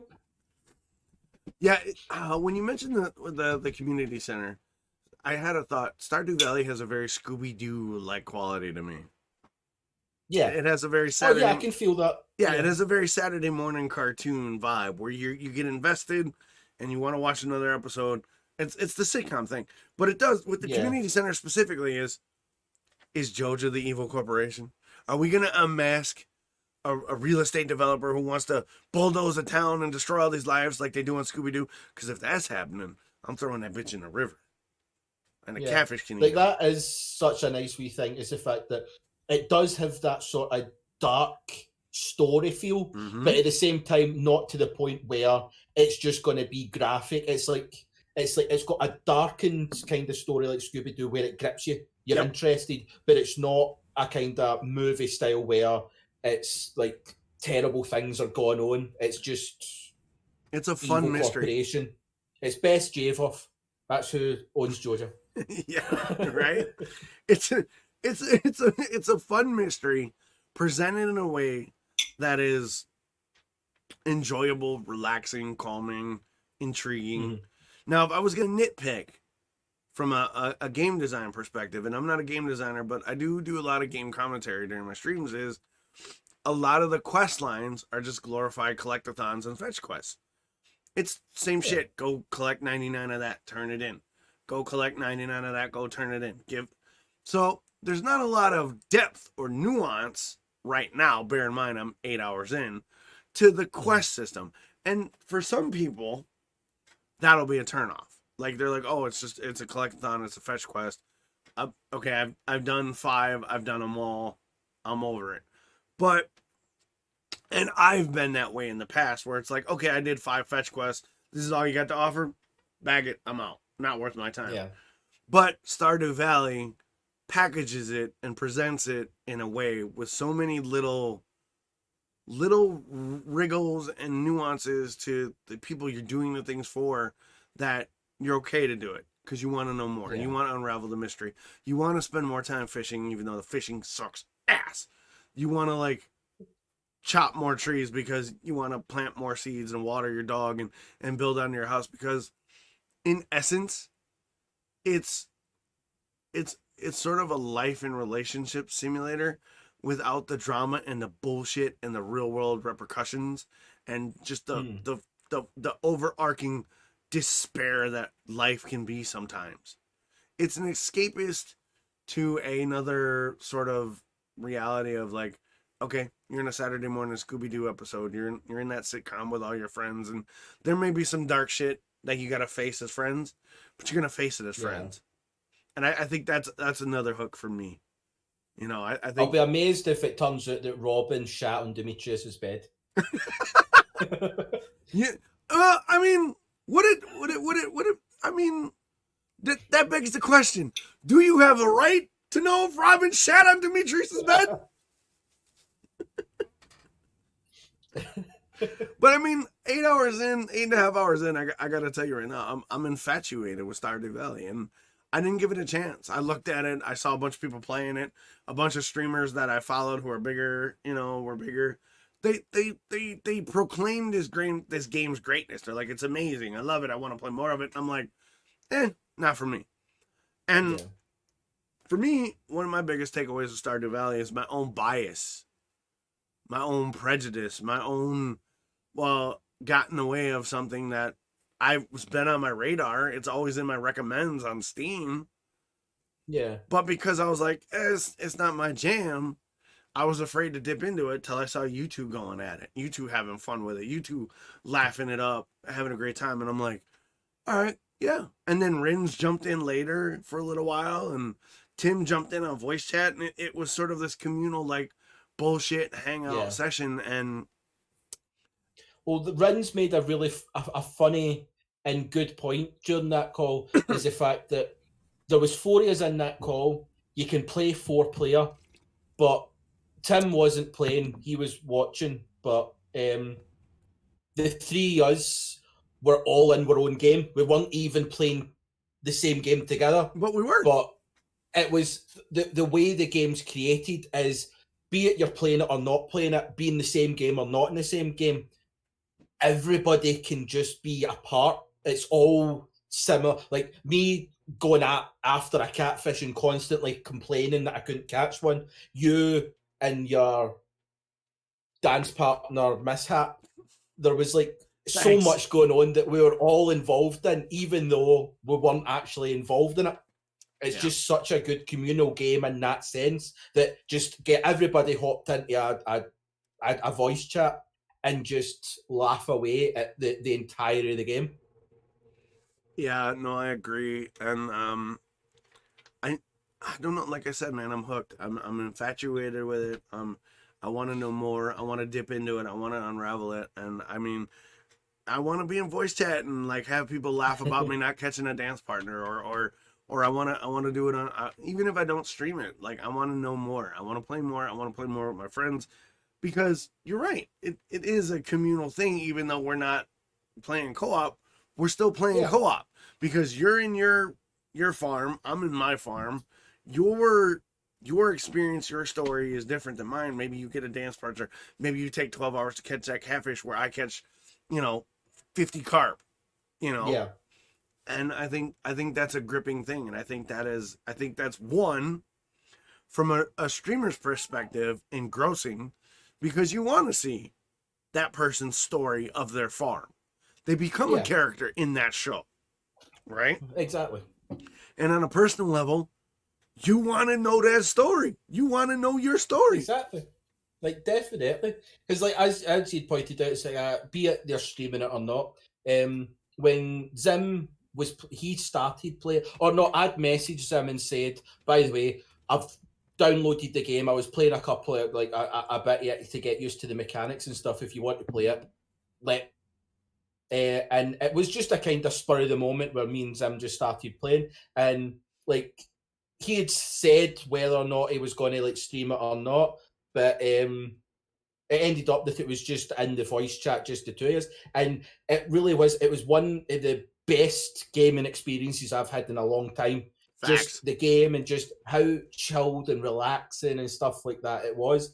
And then when you came into it and we it started getting a wee bit like when we started to get to like hour 6, hour 7, hour 8, and it started getting a wee bit more infuriated and stuff like that. I still couldn't stop. Like, you still wanted to get to that next bit. So it's definitely, I mean, I kind of really, my experience on game is I play FIFA and Football Manager and stuff like that. I'm Right. used to repetitive games. So that aspect to it never really bothered me. But just everything else about it, it's just, as you said, it's just so gripping and Yep. relaxing that makes you want to play more. Yeah, no, I agree 100%. So, all right, we're going to continue on with the gaming discussion because we are gamers. We're also opinionated individuals. We didn't get to this last week because we went a little long on the Super Bowl, but one of the things we like to talk about is upcoming game releases. We had this on the schedule for last week, and I think it's important to touch on because we've already hit on Stardew Valley. You mentioned FIFA and Football Manager, and I mentioned that I usually don't play these games. So we got a couple games. We'll kind of run through them, talk about our thoughts about them, and kind of give you our thoughts and what we feel because they're interesting. What we know about them, what we don't know about them, what we expect. So, first game up on the list, you put down League of Legends Wild Rift. Now, Yes. I'll let you take the lead because you put that on the list.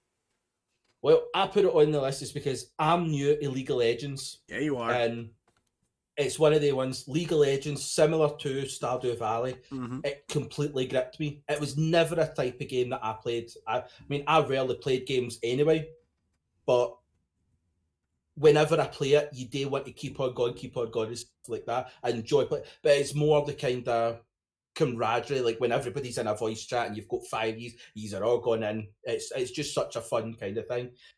But League of Legends Wild Rift is coming out, and it's what it basically is it's League of Legends coming to mobile. Yes. That's pretty much what it is, which to me, again, not sponsored by, but to me, it just brings up that other aspect of somebody that for a living is on the road a lot of the time and spend most of my time at service stations, on the side of the road, on ferries and stuff like that. Having a mobile game is like, mobile games are the bane of my existence. I hate them with a passion. They're just like, they're the bad kind of Stardew Valley where they're just infuriating. Yep. And I'll literally start a game, I'll play for 3 days, and then I'll not touch it for 6 months. Because like the amount of games that I've got on my phone now that I've played, stop playing, and will probably play again later down the line for a couple of days maybe. But League of Legends just seems like that game where if it's on my mobile, I'm going to play the shit out of it when I'm sitting at a service station. Yeah, I'm interested in Wild Rift too because for me, League of Legends is really hard, and for you audio listeners, this might be difficult. So I'm going to try and articulate this well. I don't have 2 working hands, and League of Legends on PC is a multi-opponent battle arena game. It's a MOBA where you use the keyboard and mouse to play the game. My right hand only functions as a claw due to a stroke I had when I was young. So doing W, A, S, and D on the keyboard and trying to aim skill shots and trigger abilities and be able to respond in real time is extremely difficult for me. Extremely difficult. So League of Legends on PC, I only play bots because 1, I'm not a sweaty tryhard. 2, I don't want to deal with the toxic bullshit. I want to play with my friends, right? Yeah. I like the idea of Wild Rift because it's 2 thumbs. My thumbs work. I can play 2 thumbs on my phone all day. And it's free to play. And you can link your existing Riot account and potentially get, I don't know the details, but they were talking about potentially maybe giving you additional champions or champions that you had paid for. You may get included. I don't know all the details, but I like it and it looks better. The animations are crisper. The character designs are updated. There's more things you can do with like win animations and stuff like that. Now, in order to talk about it, we got to talk about the business model, which isn't come out yet. But if it is like League of Legends, it is free to play where you fund the game, additional game, by buying cosmetics for your champions or buying champions. Now, to be fair, You can unlock champions through gameplay. You can get skins that you normally have to pay for free because they've been giving more and more out. So if Wild Rift will echo that same monetization, I'm okay with it. I'm excited because I definitely want to dip into it, because if Wild Rift is easier for me to play to a better degree, instead of, playing like garbage all the time, I'll feel better about myself, because I don't like being bad at video games, even though I'm terrible at video games. I like to think that I'm somewhat decent, and if Wild Rift gives me that, I'm a badass, I'm all good. Yeah. Now, you bring up a point, and I don't want to labor too long because we got a couple to get through. Mobile gaming. Mobile gaming gets, I think, unfairly gets a bad reputation amongst your hardcore or traditional gamers, because everybody's like, oh, if you're a mobile gamer, you're not a real gamer. Fuck that. There are some really, really good mobile games. I've played a bunch. This Monument Valley, Legends of Runeterra, Hearthstone. Like, there are some quality mobile games. The problem is there is so much shit, poorly monetized and horribly monetized mobile games, that it makes finding the really quality stuff hard. And I think that's a huge thing about it. Yes, and Dread makes up a good point in chat. Genshin Impact started as a mobile game, and it's blown up, and it's translated well to a PC game. So I think if people approach Wild Rift with an open mind and kind of lose that, oh, it's a mobile game, mobile games aren't real games. Yeah. I think it could be something that unfortunately will eat up a lot of my time, which I'm not all happy about that. But if it's a good game, I'm all for it. And if the developers are honest with it, I think it'll give more and more people an opportunity to connect and have those moments, especially if they have a way to do voice chat with your friends on Wild Rift. Yeah, no, exactly. All right, moving on. Coming up in May, it's a little ways away. There's a game called Biomutant coming out. Now, Biomutant is something I've had on my radar for a while, since I think it was 2017. I think E3 2017, the trailer dropped, and when I saw it, I was automatically in, because it was Biomutant is billed as an open world kung fu RPG. Yeah. Those of you that know me, have been a martial artist for over 30 years. I've studied 12 different styles from around the world. I've spent 20 years teaching martial arts, all different styles from around the world. So when you talk Kung Fu RPG, bruh, you got my attention. And then when I saw the trailer of being sort of this Kung Fu Panda inspired, post-apocalyptic, little furry animal, not furry, but like small mammal kind of character designs, where you could build your own weapons and modify your character, I was down 100% day one. And to find out that my PC can run it on high specs, yeah, your boy is interested. And then the developers went dark about a year ago. They were posting stuff and then went dark. We didn't hear nothing. And then just a couple months ago, they came out and said, sorry, we went dark, but we had to shift some of the stuff we were doing because the new consoles came out. We had to make a decision. Are we doing next gen? But the primary development of the game was built for last gen. And that's what they decided. We're just going to build and perfect the last gen. And with the additional time that they had on the delays, and when it comes to game delays, if it's going to make the game better, take all the time you need, I can wait. They wrote more story. They worked on the game systems better. They developed more combat mechanics. They made the gear more interesting. So Biomutant, I'm like hoping, like everything I've seen, great. I'm in, but you got to execute. And I never pre-order games because I need to know that you can pull it off before I put my hard-earned money in it, and before I tell my viewers and my family, my friends, this is something you need to want. Now, do you know anything about Biomutant, Chris? Not really. Like, I mean, I'm not a gamer. Like, I've had consoles and stuff like that. I've started getting more into it just now, but I've always been the same games. And my opinion would come from the fact that what drew me to it is the fact that it was animals doing kung fu. Yeah, That was baby. me. I was at it. Like the game mechanics and that is nothing that I can give an opinion on because I just don't know enough on that subject of being able to give a well-informed opinion on it. So I just happily stay clear of that. But from a perspective of not knowing shit about gaming, Biomutant looks phenomenal. Yes, If sir. they've got it down right, it'll be a great game. Yes. And I cannot wait. Like someone that's a console player, that's always the kind of, I mean, you spoke about mobile gamers that they're not. This whole PC master Yep, race that's over bullshit. console, it's bullshit. Anybody that says the PC's a master race just is uppity of themselves and they need to get a grip. Because I know plenty of people that play console that at the end of the day, gaming is not a master race. Gaming's about having fun. If I can't Exactly. have fun in a game, I don't want to play it. I'm no interested in it. If I'm playing a game and people are making it not fun, then that's like I'm not going to be there. I'm not going to be involved. I'll happily walk away. The main thing for me is being able to enjoy myself.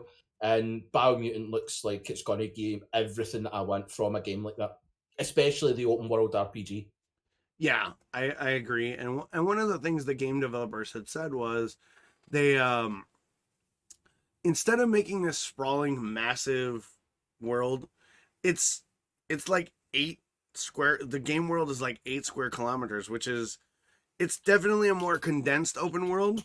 But what they had said is they wanted to really focus on the quality of what was in that world, not necessarily having the biggest world with the most shit to do.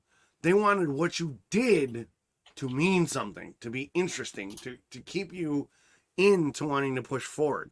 And I really like that. So yeah, Biomutant, huge on my radar. I like what I'm seeing so far. I just hope they can execute it. Much like the Nike arthritis shoe we talked about. Yeah. You got me interested. You're saying the right things. Can you execute it to the degree that you say you can? Yeah, exactly. Far Exactly. Cry. All right, next one up, Far Cry 6. This is one you put on the list. I don't know much about it. Kind of give me a lowdown. Well, to be honest, it's one of the games where I've played the rest of the Far Cries, Mhm. and it's a game that I really enjoy. I love the story, I love the mechanic, I love the background. This one completely came out the blue for me. Like for me, this one just I didn't even know it was something that they're working on. The fact that what actually drew me to realise that it's the fact that Gideon's the main character in it. Yes, Giancarlo Esposito. Yeah, like that was what I went, I need to look into this. And as soon as I Phenomenal read actor. it and I seen kind of what they're looking to do and how it's kind of like it's different from the other Far Cries, but it's the same as the other Far Cries. So it's like as much as they've drifted from what they usually done, they've kept enough there that people that have enjoyed the Far Cry series are still going to be hooked. So is it child soldiers on an island nation? I caught a trailer. As far as I know, that's kind of it's kind of like an uprising kind of thing where the kind of child soldiers and stuff like that. But it's more about the uprising of a guerrilla group trying to take down a dictator, which is similar in most Far Cry stories. Yeah. That's what it's always been. But it's just it's like the next step, even though it's different. It's a weird to try and explain it when you're not a gamer. No, I get what you're saying. I think you're doing a good job. I think I don't play the Far Cry series, but I do watch playthroughs of them because I like the storyline, I like the narrative, I like the cutscenes. And when I saw the trailer, the announcement trailer for this one, I got that vibe of it's Far Cry, but it's Far Cry on another level. Because when you bring in an actor like Giancarlo Esposito, an amazing Hollywood actor. Not to defame Troy Baker, who's an amazing actor, or Steve Bloom, or any of the voice actors that have voiced characters in the Far Cry series, but Giancarlo Esposito as the main villain, so to speak, the dictator. There's gonna be a level of gravitas. There's gonna be a level potentially of gravitas and menace and just to a protagonist or antagonist that we haven't had since like Far Cry 3, right? And I think for me, I won't play it, but I'll definitely watch a playthrough or I'll watch someone stream it because I want to see how that story plays out. I want to see how that uprising takes root. And like I said, I thought one of the trailers talked about how Giancarlo Esposito's dictator was using child soldiers in some way. I could be wrong. I didn't have a chance to really look into it when you brought it up because I've been so busy, but if that's kind of an angle, I'm really curious to see how it's handled because the last couple Far Cries was more about oppressing adults, but now you start using child soldiers. That becomes a sensitive issue. Like they're starting to push that boat out just that wee bit. I'm interested to see just how far out they're willing to go with it. Yeah, and that's one of the angles I want to take a look at, and I hope they do it justice because the Far Cry mechanics are always solid. The storyline is always solid, if not convoluted. The world design is always interesting to me. And again, we got to go back to how is it going to be monetized? Is it going to be a bunch of like that's a sad fact of gaming nowadays is you always have to ask how is the monetization going to work out for the game? Is it going to be 50 different special editions? Is the content going to be chopped up? So I definitely want to see that side of it as well as how is it monetized. So I'm looking forward to seeing it though. The last one you got on here is Werewolf the Apocalypse Earthbound. Now, I know a little bit about that. Tim pointed out to me, my autocorrect messed that up. It's actually Earthblood. Earthblood, yes. I didn't even catch it. My bad. But yeah, go ahead and talk about it. Well, this one, again, it was one that I don't know much about it. I've kind of read up on it just to get some information and stuff like that. But it was more the look of the game that drew me to it. Again, not being the gamer, but basically, from what I've seen of it, you're basically a character that kind of exiled themselves from the kind of werewolf pack that they're in, and then the story picks up of the former pack is now in danger, and it's up to you to kind of help them. And it's the whole storyline of coming out of exile and trying to help your pack. And the bits that are interesting me is how they're going to do it. And is it going to be one of those ones that you turn back up at your pack and they're like, yes, come and help us? Or is it going to be one of those that is a bit more in-depth or topic of like, oh, there's members of the pack don't want you there and you have to win them over, or they're just not going to let you be involved and it's you in the outskirts just trying to chip away and stuff like that. So it's a complete unknown for me in that sense, but I'd like to see a bit. I mean, it came out at I think a week ago. Yeah, about a week and a half. Ago. Yeah, something like that.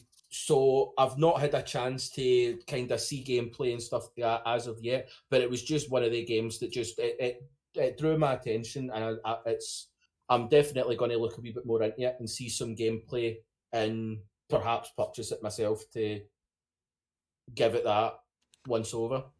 Yeah, no, I actually came at it from a different angle because Werewolf the Apocalypse is actually a tabletop RPG that I am extremely familiar with. So in Werewolf the Apocalypse, you play a eponymous werewolf from one of many different tribes, and the general goal of Werewolf is to protect the dwindling nature from the ever increasing expansion of man and the pollution of nature and a loss of our wild side. And as the werewolf characters, you battle different forces like what they call the worm, which was once a benevolent entity but was twisted and warped and has now gone astray. You have to balance what's called the weaver in the wild to kind of balance the nature. And not only do you have to balance this external nature of the world itself, but internally you have to balance your rage as a werewolf and your nature of a child of the wilderness and also a child of man. And within that, you have a myriad of character types. You've got some werewolves that were born wolves who then turn into men. Then you got men who were born men that turn into wolves. So there's a lot of interesting moral and spiritual and ethical dilemmas that the tabletop RPG poses that I'm curious to see if the video game gets into and does justice. Yeah. Now, I haven't had a chance to look at any of the reviews and any of the gameplay myself, but it was one on my radar because of the fact that I have a tabletop connection to it. And I hope that its tabletop roots are sort of represented as much as possible, still making an interesting video game. But yeah, it's one I definitely want to check out. I'll probably maybe wait for a sale because my budget is limited. So with Biomutant coming out and a couple others, and I'm trying to plan a move, I can't pick up a lot of stuff. But like if I see it on like a Steam sale, and my system can run it really well, I'll definitely pick it up. Dread says it seems pretty rough. The models look really low res. Well, it's from Focus Home Interactive, and Focus Home Interactive isn't the greatest of developers and publishers. So, I mean, even if it's rough, if the story's interesting and the mechanics are interesting, I could give some of that a pass. But I'll definitely look into it. But yeah, I mean, that's my thoughts on it. It's definitely one to pick up. Now, we're coming up on about 4 minutes short of 2 hours. We got about 35 minutes or so. Do we want to dip into culture shock a little bit? Because we didn't touch that last week either. I mean, I'm open to it. Oh, like, right. There is a lot of things that we can go into that, but it's up to you if you want to touch onto that or just go straight into. No, we can dip into a little bit of culture shock. I'm interested, and I think our listeners and viewers would be interested. So let's just call this now discussing culture shock. All right, brother. I'll let you take the lead on this one. Culture shock is something that you brought up, and I agree with. So why don't you start us off? Well, I mean, the whole part of the culture is me being from Scotland, UK, you being from America. So the idea behind it was the fact that although we're like, we both speak English, we both have similar stuff like that, it's like there's still so much little things. Like we touched on it in the stream yesterday with you and Tim on the whole aluminium thing, where you just miss out random letters. Like they're there in the words, you spell it that way, you don't want to say it. I claimed it is because the I in aluminium stands for intelligence and you just don't want to admit you've got any. So that's kind of thing. But the idea behind the topic was just kind of going with the likes of, you call them pants, but for us pants are your underwear. We would call what you call pants trousers. Fair like enough. You wear trousers or jeans. That's why it was always confusing when somebody was, oh, I just need to put on my pants when I answer the door. And it's like, but you're still turning up in your underwear. No, Go we're and put wearing trousers pants. on. No. See, you got it backwards. Pants are pants. Underwear is underwear. Trousers are something our grandparents or granddads wore. Trousers. No. We wear pants, bro. That again, it was an interesting fact. It's the same with you call cookies like the cookies, whereas for us, cookies are like chocolate chip cookies. But for the cookies, like other cookies that you would have, we call them biscuits. Like we have our custard creams and our bourbons and our digestives. Those are biscuits. What you call biscuits, we call scones. Well, what we call biscuits is like, biscuits are tricky because you got to talk about like, are you talking like breakfast biscuits, like biscuits and gravy? Are you talking like biscuits for eggs and bacon? Are you talking about biscuits on top of a pot pie? Or are you talking like a dog biscuit or a dessert biscuit, like a sweet biscuit? Like Biscuit over here, much like over there, is multi-nuanced. So it depends on, again, what classification do you want to talk biscuits? Because But that's what makes it funny is the fact that you have the one word for multiple things. right, Whereas, like, we call cookies cookies. We call biscuit biscuit. The biscuits are the likes of your chocolate covered biscuit. no, that's like a your cookie, bro. dessert biscuits and stuff like That's that. a cookie. What I'll do is I'll bring up chocolate digestive. Dredd said trousers are with suits. I agree. I don't wear trousers. But I they're don't called wear- suit trousers. Okay, let's get detailed. But no, I don't. Yeah, I get what you're saying. I find it hilarious, but just that the disconnect between trousers just seems very old world to me, and I don't use that. And maybe that's just me. That trousers is an old world word to me, and I've never used the word trousers in my vocabulary. Yeah, well, for us, a biscuit is like a chocolate covered,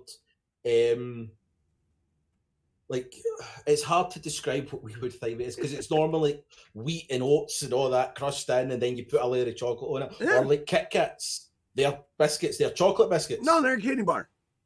no, they're a chocolate No, biscuit. they're A candy bar. they're a is wafer like with chocolate. A Snickers. No. Snickers or that, which we call a chocolate bar. So your Snickers, your Mars bar, your Skittles, those are, or actually Skittles are actually sweeties. But again, this is what I'm talking about. Biscuits that you say your breakfast biscuits that you put on gravy. Mhm. We would never have that. It's a scone that you put No, clotted cream and jam on, and no. with your biscuits that you put on a pot pie. No, pot pie you would put a short crust pastry on top. No, you put a biscuit on that bitch. No, you'd put a pastry. Trust. A All short right, crust pastry. all right. Do me a favor. Get an American style biscuit, butter biscuit, and pour some sausage gravy on that bitch, and tell me it ain't heaven. Tell me it ain't heaven. But it's so dry. That's what the clotted cream and jam is for. Put the gravy on it No. with the this is wrong. sausage. No, it's amazing. It's great. So there's a couple chat messages I want to hit up.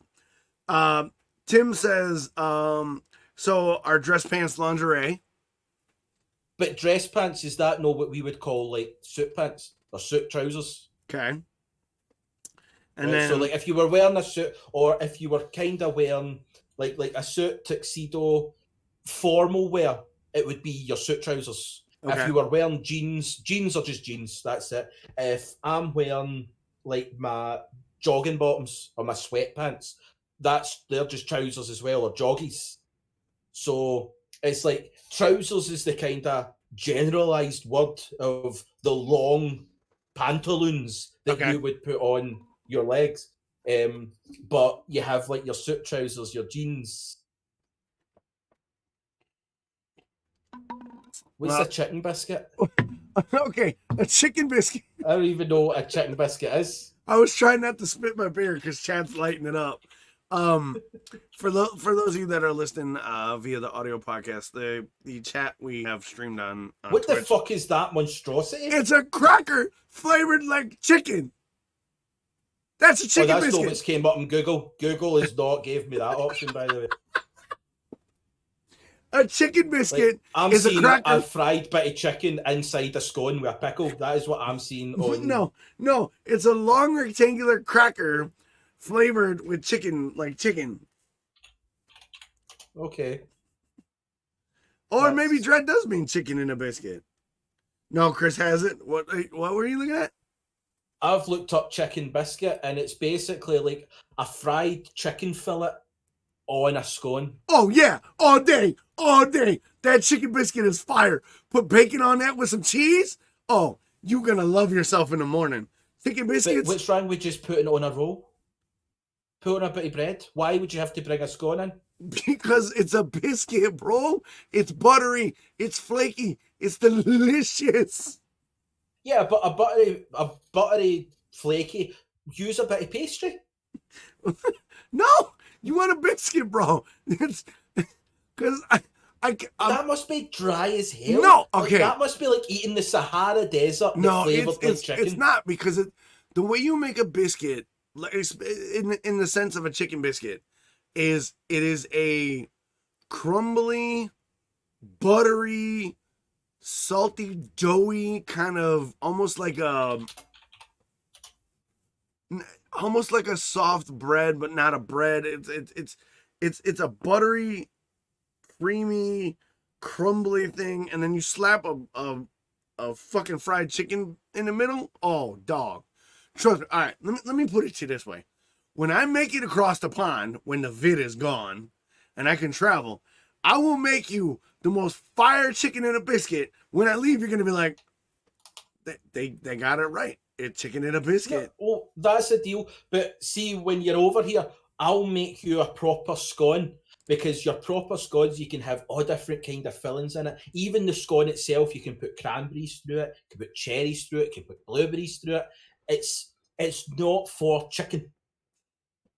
It's not supposed to be anywhere near. Like, Google scone UK and go to the images, and it's just an array of fucking beauty on my screen right now. Yeah, but a scone here is a dried up, like a more drier version of a donut to us. Oh, that's not what a scone is. You're thinking of like hot cross buns and shit like No, that. that's like, what I'm saying. Like, a scone is basically a biscuit, but we put fruit and cream on it. Yeah, we put fruit and cream on like on scones too, but if it's kind of dry and a little crunchy, yeah, that's what it is. And going with an apple turnover, we do have apple turnovers here. Apple turnovers are fire. Like, but again, that is the biscuit for us. That's short crust pastry that you'd put an apple turnover, otherwise known as an apple calzone. Yep, I knew you were going there. Tie it all back. But yeah, for us, we use short crust or just a similar style of, or even a sweet pastry with drizzled on sugar on top. Okay, bro. I just Googled authentic British scone, right? Okay, I'm looking at this image. That's a goddamn biscuit. That's what I would put sausage gravy on. No, it's a scone. You wouldn't because there's sugar in it. No. We don't put sugar. No. I will slather that bitch in sausage gravy and slap some bacon and eggs and a fried chicken fritter in that boy and go to town on that. That's not a scone. That's a biscuit. We put sugar in it because when you bake it, it then caramelizes in the middle, so you get kind of caramel, nice crisp in it. Yeah, but that's why we put butter in ours. Because it's we got a still put golden butter in it. No, but we put a lot of butter in that. Oh, I mean, you look up a recipe for a UK scone, and there's a decent amount of flour, butter, milk, sugar. It's just how it is. Baking powder, salt, butter. Oh yeah. No salt. That's sugar. a biscuit, bro. That's a biscuit. That's a scone. All right, I see your point. I love culture shock. I love the differences. I can't wait to do what you were talking about doing either off stream or last week. I would love to do culture shock where I either send you a recipe for something of ours, you send me a recipe of yours, and then we make it and then we taste it and then we talk about the differences or and something like that, cuz I'm down because I'm looking at these biscuits and I want to slap some chicken in that bitch or pour some sausage gravy on that bad boy. But then I would have to fly over to America and murder you. And we don't want that. So you're better just putting on cream and jam. I mean, you could try, Scotsman. I don't think it's going to end well for you, but we'll find out. We've got fucking haggis. It'll happen. Hey, don't start with haggis, okay? Haggis gets maybe that's a recipe I'll get you to make. Bring it on. I'll get you something. If you think the Scots and sheep is bad enough, wait till you see what we do with our insides. Ain't nothing wrong with it. I'll send you some. I'll make you make pickles, pea feet, or chitlins. I can match you there. That sounds pretty good. It's not bad if you do it right. I can send you tripe if you want. Oh, tripe ain't bad actually. I've had tripe. I've had it in Mexican food. Tripe is good if it's done right. But you just made me type tripe on the new discussion thing as I'm trying to get it. God damn it. All right. So we rambled on about that. I love Culture Shock. We're going to do more of those for those of you that are listening on the audio version of the podcast. You were not able to see a lot of the chat going in on Chris and the banter before, but just before we move on, What do you mean Irish pubs in America don't know how to make shepherd's pie? They What make the cottage fuck pie. is that? They make cottage pie. No, so they make it with mince, Yes. like beef, A lot of times they do not use lamb, they use beef.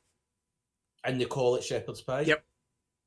Mm-hmm. Right, I'll need to put that down because I'll need to phone every Irish pub in America and send them an assist or a Phone and desist assist. order. Yeah, exactly. Yeah, Yeah, but, because that is completely against copyright and false advertisement. It's in the title, Shepherd's Pie. Which shepherds do you know fucking herd cattle?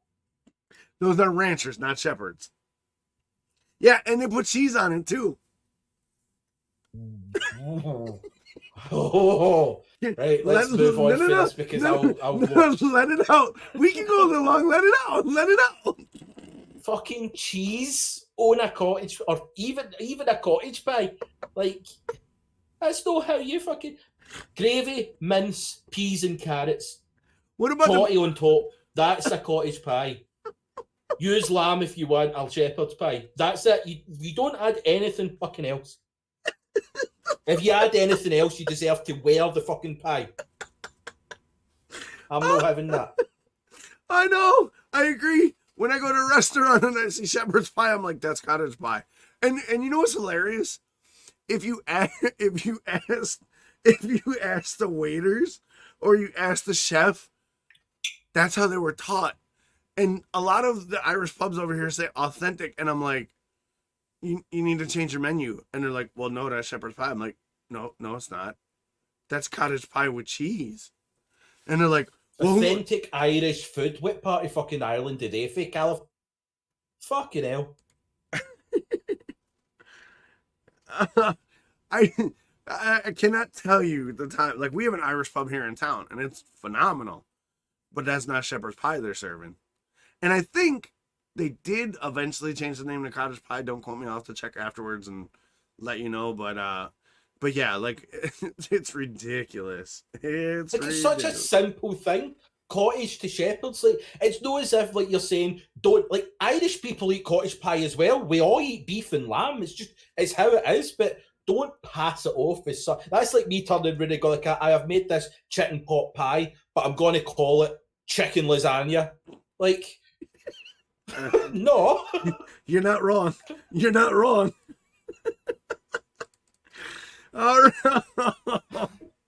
Oh, God, I'm dying over here, man. I'm dying over here. But we have reached that point in the stream where we are going to talk about the happy ending. You want happy ending? $50. Okay. Okay. These pipes are clean. I love that audio transition. It's my favorite. The only awkward thing that I've got is I have your stream up but muted.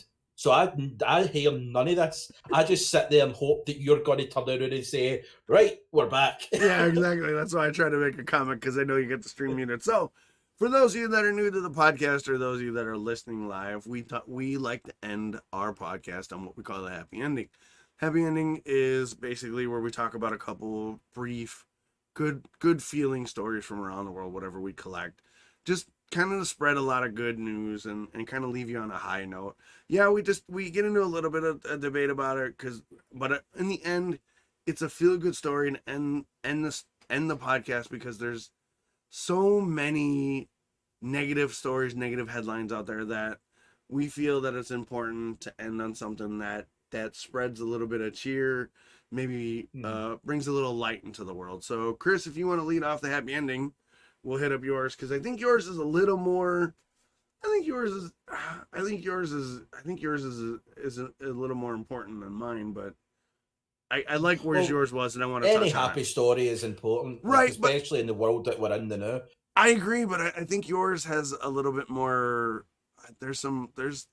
For me personally, it's a little more profound, and I kind of want to touch on yours first. Yeah. Well, my story comes from China, in Shenzhen to be exact. It's an older story. I only heard about it in the last few days, but I think it was 2019 it started, and I think it was September 20 when it kind of did come out. Basically, what it was is there was this chap in China that I think when he was 18, he developed. I'll need to get the actual. I don't know what the actual uh, illness that he actually had. But it developed, basically it was like a spinal thing in which hold on, I want to get this name right. He's got ankylosing spondylitis. Ankylosing That's what he spondylitis. developed. Yeah. Basically what had happened is his body folded in itself through this disease, in which his chin was touching his chest bone was touching his pelvis, and his forehead was touching his thigh bone. He basically just had folded in itself, and his mother had cared for him through this whole thing for 28 years as it came from it. And through all those years, they went to doctors and specialists and stuff like that, and to try and get help, and no one would operate on him or even look into it until the Shenzhen University General Hospital looked more into it, and they kind of went, look, we can see if we can do something. And basically the way the story kind of went is that they had to break and reconstruct his thigh bone. Then the next operation, they done his pelvis. The next operation, they done his neck, where they had to break the neck muscles to be able to lift his head up. Then they done his spine to be able to lie back. And the whole story is after 28 years of being folded, where his mum had to like put a cup of water in front of him to allow him to brush his teeth, had to force a bowl in his stomach to be able to eat and stuff like that. And it was just after so long, he then was able to stand upright. He's using a Zimmer and he's able to walk. Like it's not perfect. He's got a lot of rehab and stuff like that. But it was just such a eye-opening story to the kind of love that the mother had. That she was, she was well into her 70s and stuff like that when like it happened, and she was still, because like in the interview that they have, she even says like, what was she supposed to do? That was her son. Like Right. was she supposed to just leave him? And just when you watch the video and you see like after it's all happened and he's able to get out of the hospital and they're taking like a taxi or a trip back home, they're sitting talking about how the family couldn't believe he was standing upright and they couldn't wait to see him, and how he's now working in the family run store, so he's able to work again and stuff like that. And it was just such a great story right through. I mean, I think the video's only about 15 minutes long. Yeah, I watched the video. But it was just such a beautiful story to see that how medicinal advancement, how these things have advanced to be able to, like 30 years ago, that your life would have been just thingy is over. Like that's it, you just deal with it. Whereas now they're able to do so much. And I think the whole pandemic that's went on is kind of cast a brighter eye on medical personnel.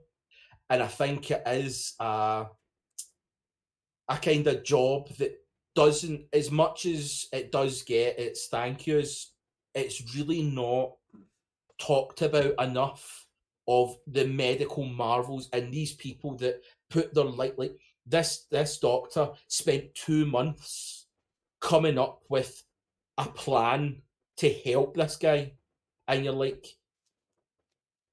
you could turn it around and goes, I don't think I've spent 2 months on any project that I've came up with, let alone something that would affect somebody else's life. And I just wanted to kind of shed a light on these people that make their lives making other lives better. Yeah. The video was, it was about 15 minutes, and it is a it is an aspiring story and an inspiring story on a lot of levels, because not only does it touch on the dedication of this elderly mother to care for her son, who is experiencing a crippling disease of epic proportions. Ankylosing spondylitis is a very extreme form of arthritis, and its hallmarks is a stiffening and locking of the psoriatic joints, to the point where your body basically fuses itself, like the bones and the joints fuse. And in the video, like you said, the guy's head was touching his thighs. He was basically folded in half for essentially 30 years. And then to have a doctor come up with a radical treatment. Like, this was never done from what I could see from the story. Like, this was never done. Yeah. They broke everything. And reset it and let it heal. The agony of that man having to go, like, when I was a kid, I had surgery a lot. I had 2 open heart surgeries. I've had 8 reconstructive surgeries on my hands and feet. I know what having broken bones feels like surgically. It is not fun. But to know that you're suffering through that pain so that you can get your agency back, be yourself again, probably paled in comparison to what the agony he felt when he was folded in half. Yeah. And it is a great story, because nowadays, what doctor spends 2 months? Who has the time to spend 2 months developing a treatment plan? Who has 2 months to dedicate to that patient to think about how this is going to better his life? And then who has the insurance? That's those surgeries, his medical bills over here, probably in the millions of dollars, easy, 100%, because the rehab, the surgery costs themselves. Like, everyone nowadays has 2 months, ha ha ha. But just the dedication it took from the caregivers involved, like you said, they definitely needed to be highlighted, because this poor man couldn't do anything for himself, literally. Like, without his mother, he's dead. Yeah. And without this doctor, his agony continues. And I saw that video, and I thought about myself. Like, I had 2 major surgeries. I'm not even supposed to be here right now. Let's call a spade a spade. My heart is so fucked up that I'm not supposed to be alive. But due to the intelligence and the advancement and the care of cardiothoracic surgeons, they were able to repair my heart in a way, duct tape and baling wire, to where I'm still here. Yeah. That's one half. The other half is my mom, who I get along with for only a certain extent, and then we go our separate ways.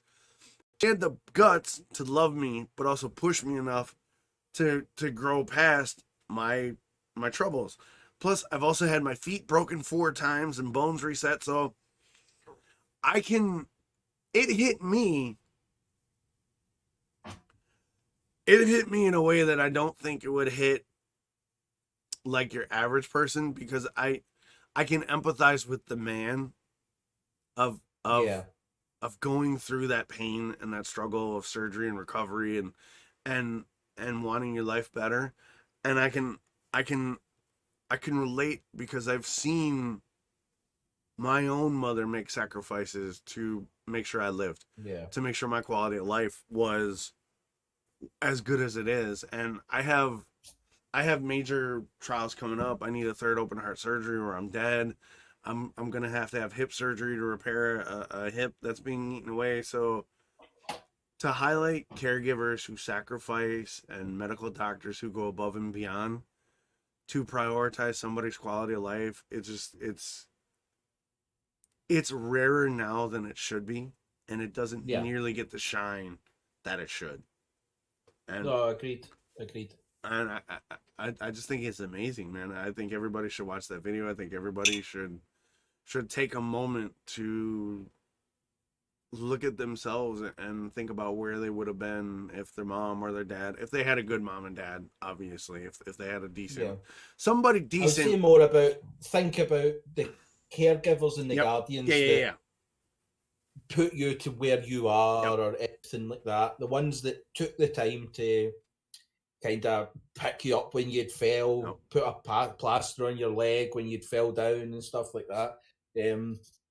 I think it is. It's just there's just so much negativity in this world that it's about time people start taking a couple of minutes just to think the good things that came along that doesn't get the light that should.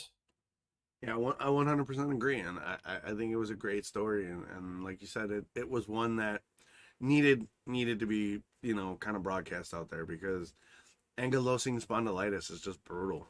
But yet the plight of the caregivers, the ones that made the sacrifices to help that man, they suffered in their own way, and for having to come out such a potentially happy ending is so aspiring and so inspiring that it's a great story, man. Good call on that.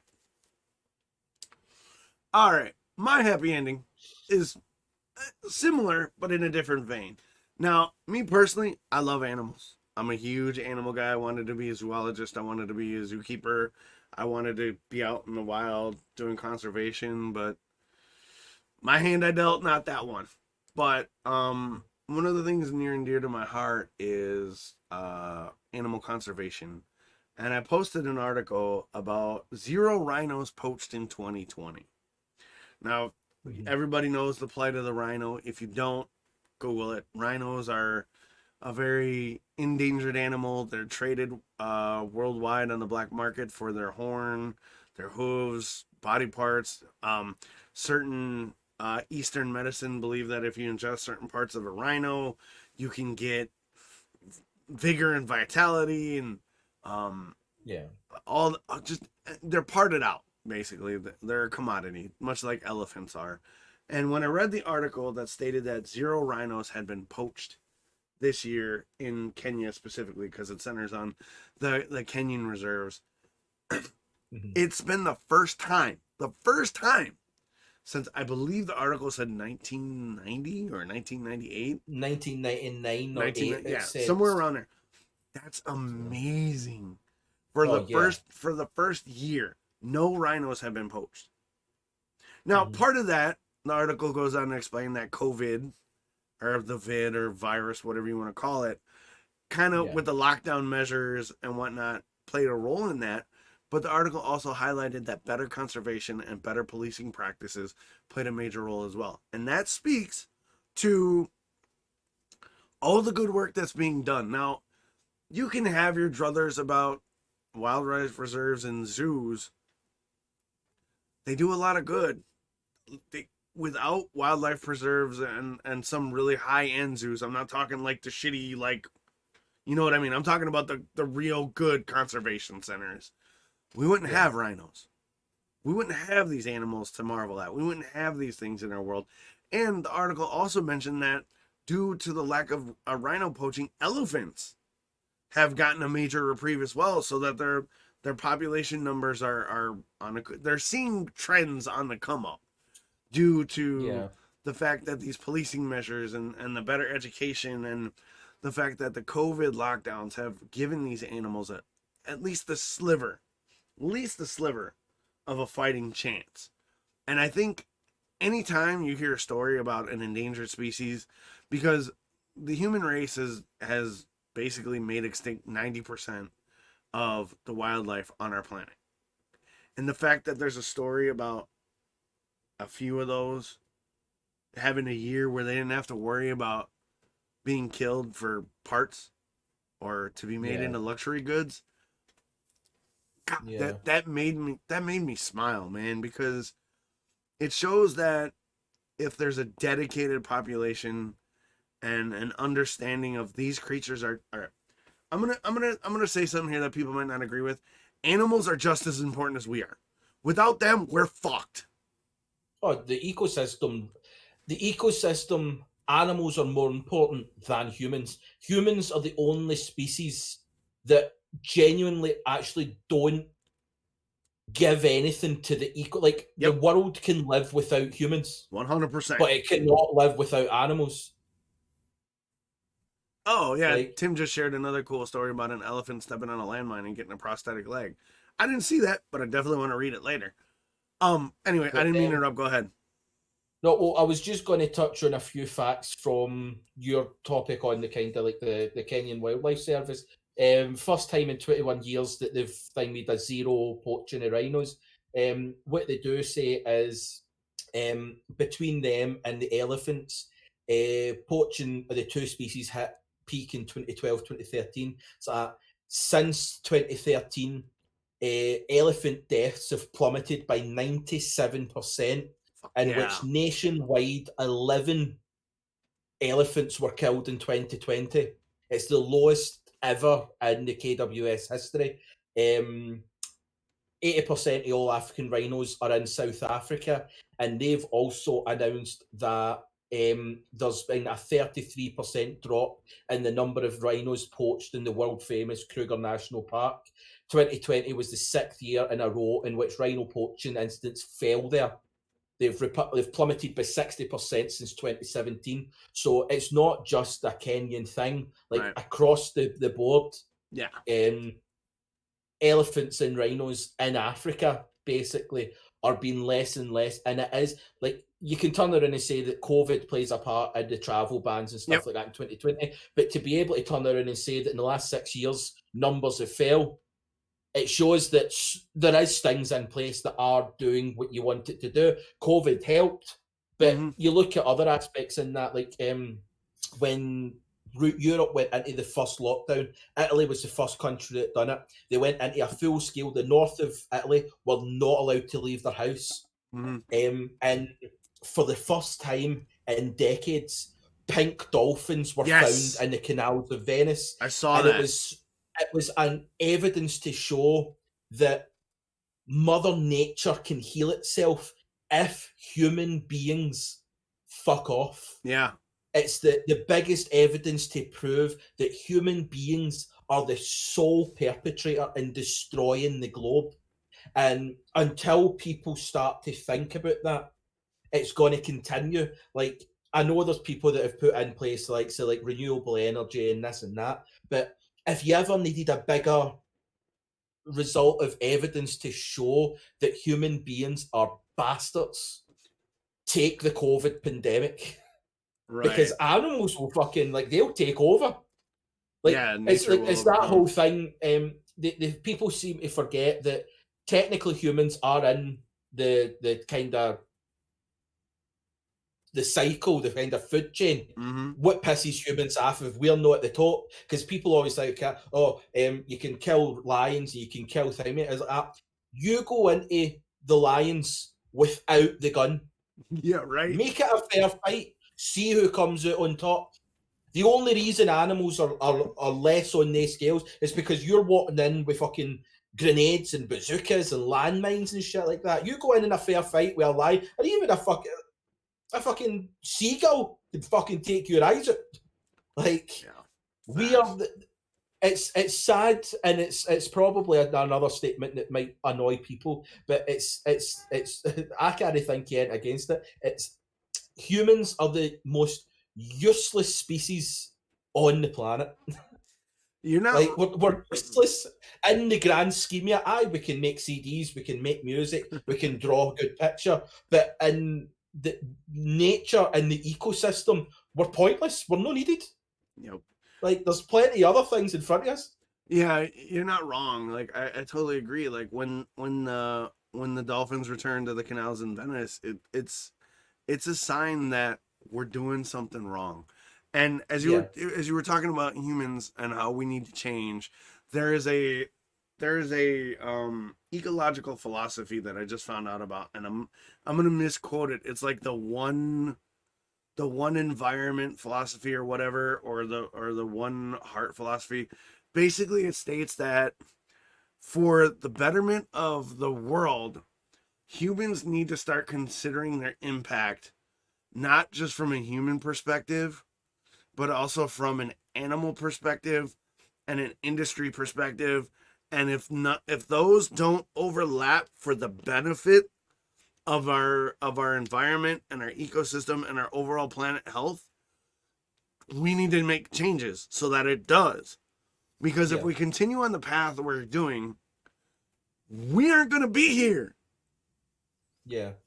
And the other And thing, touching on the fact that I'm all for becoming an interplanetary species, what SpaceX and NASA and Elon Musk and all that kind of stuff are doing, I am firmly behind that. hell yeah. But we cannot use that as a fuck up Earth and then go to another planet to fuck that up too.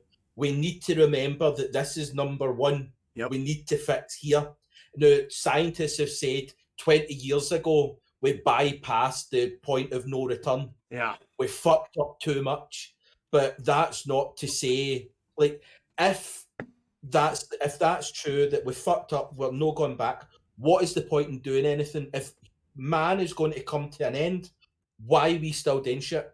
Why are we furthering progressive technology? Not because it's going to mean fuck off. If there's nobody here, if there's no human species here, when what's the fucking point in even trying? Let's just go out, get absolutely arse-faced, and enjoy ourselves. Yeah. But that doesn't have to be the outcome, is No, we it doesn't. can sort it. It's more about listening to the people that know what they're talking about, rather than the people that the only reason they're saying something is on their narrative. Like, when you're looking up sources and stuff like that, see who's funded the source. Yes, sir. Because the big oil conglomerate can easily turn around to scientists and say, prove this is right. And it says, consume all the oil you want. It keeps on going. Obviously, that's what it's going to say. But find out who's sourced it, because see if it's a topic that will benefit that company. It is biased beyond repair. Do not read it.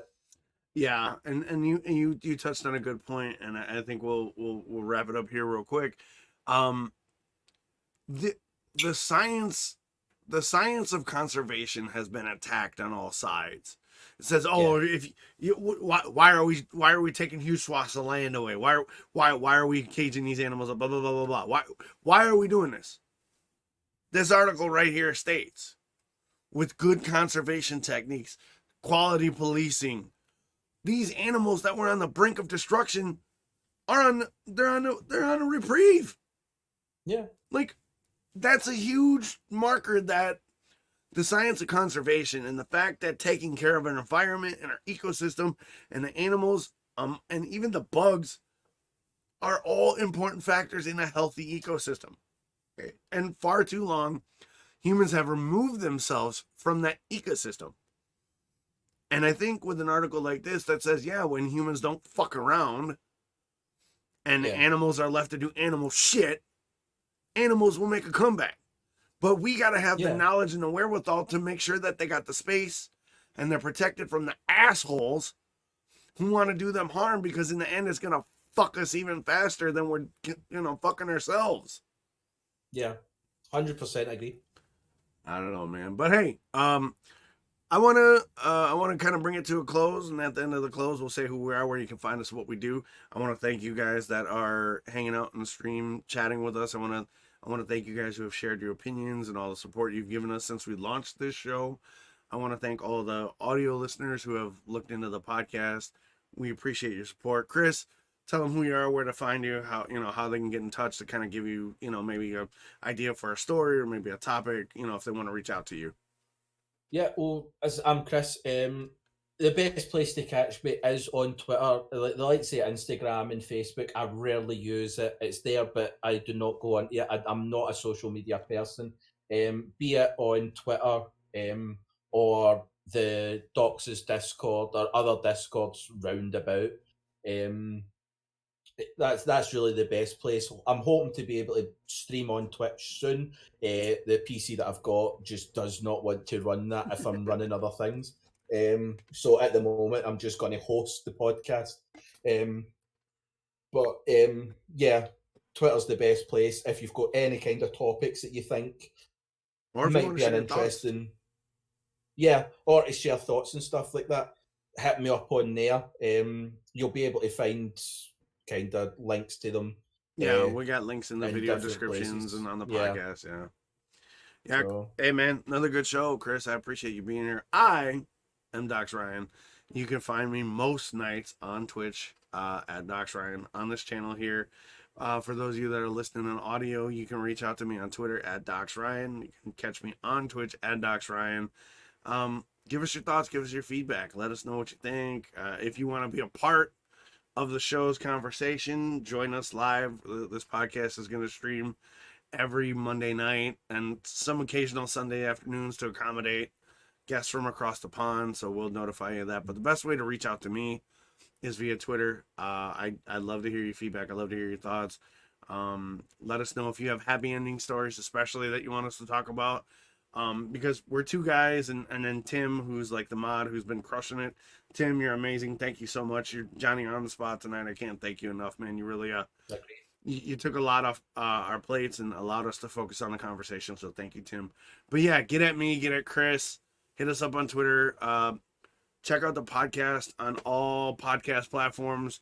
Big ups to Chris for getting that done. And I guess we'll see you next week, man. Say bye-bye, Chris. Yeah, thanks for being here. See us all next week. All right. I'll be back in about 10-15 minutes to do the editing and stuff live on stream.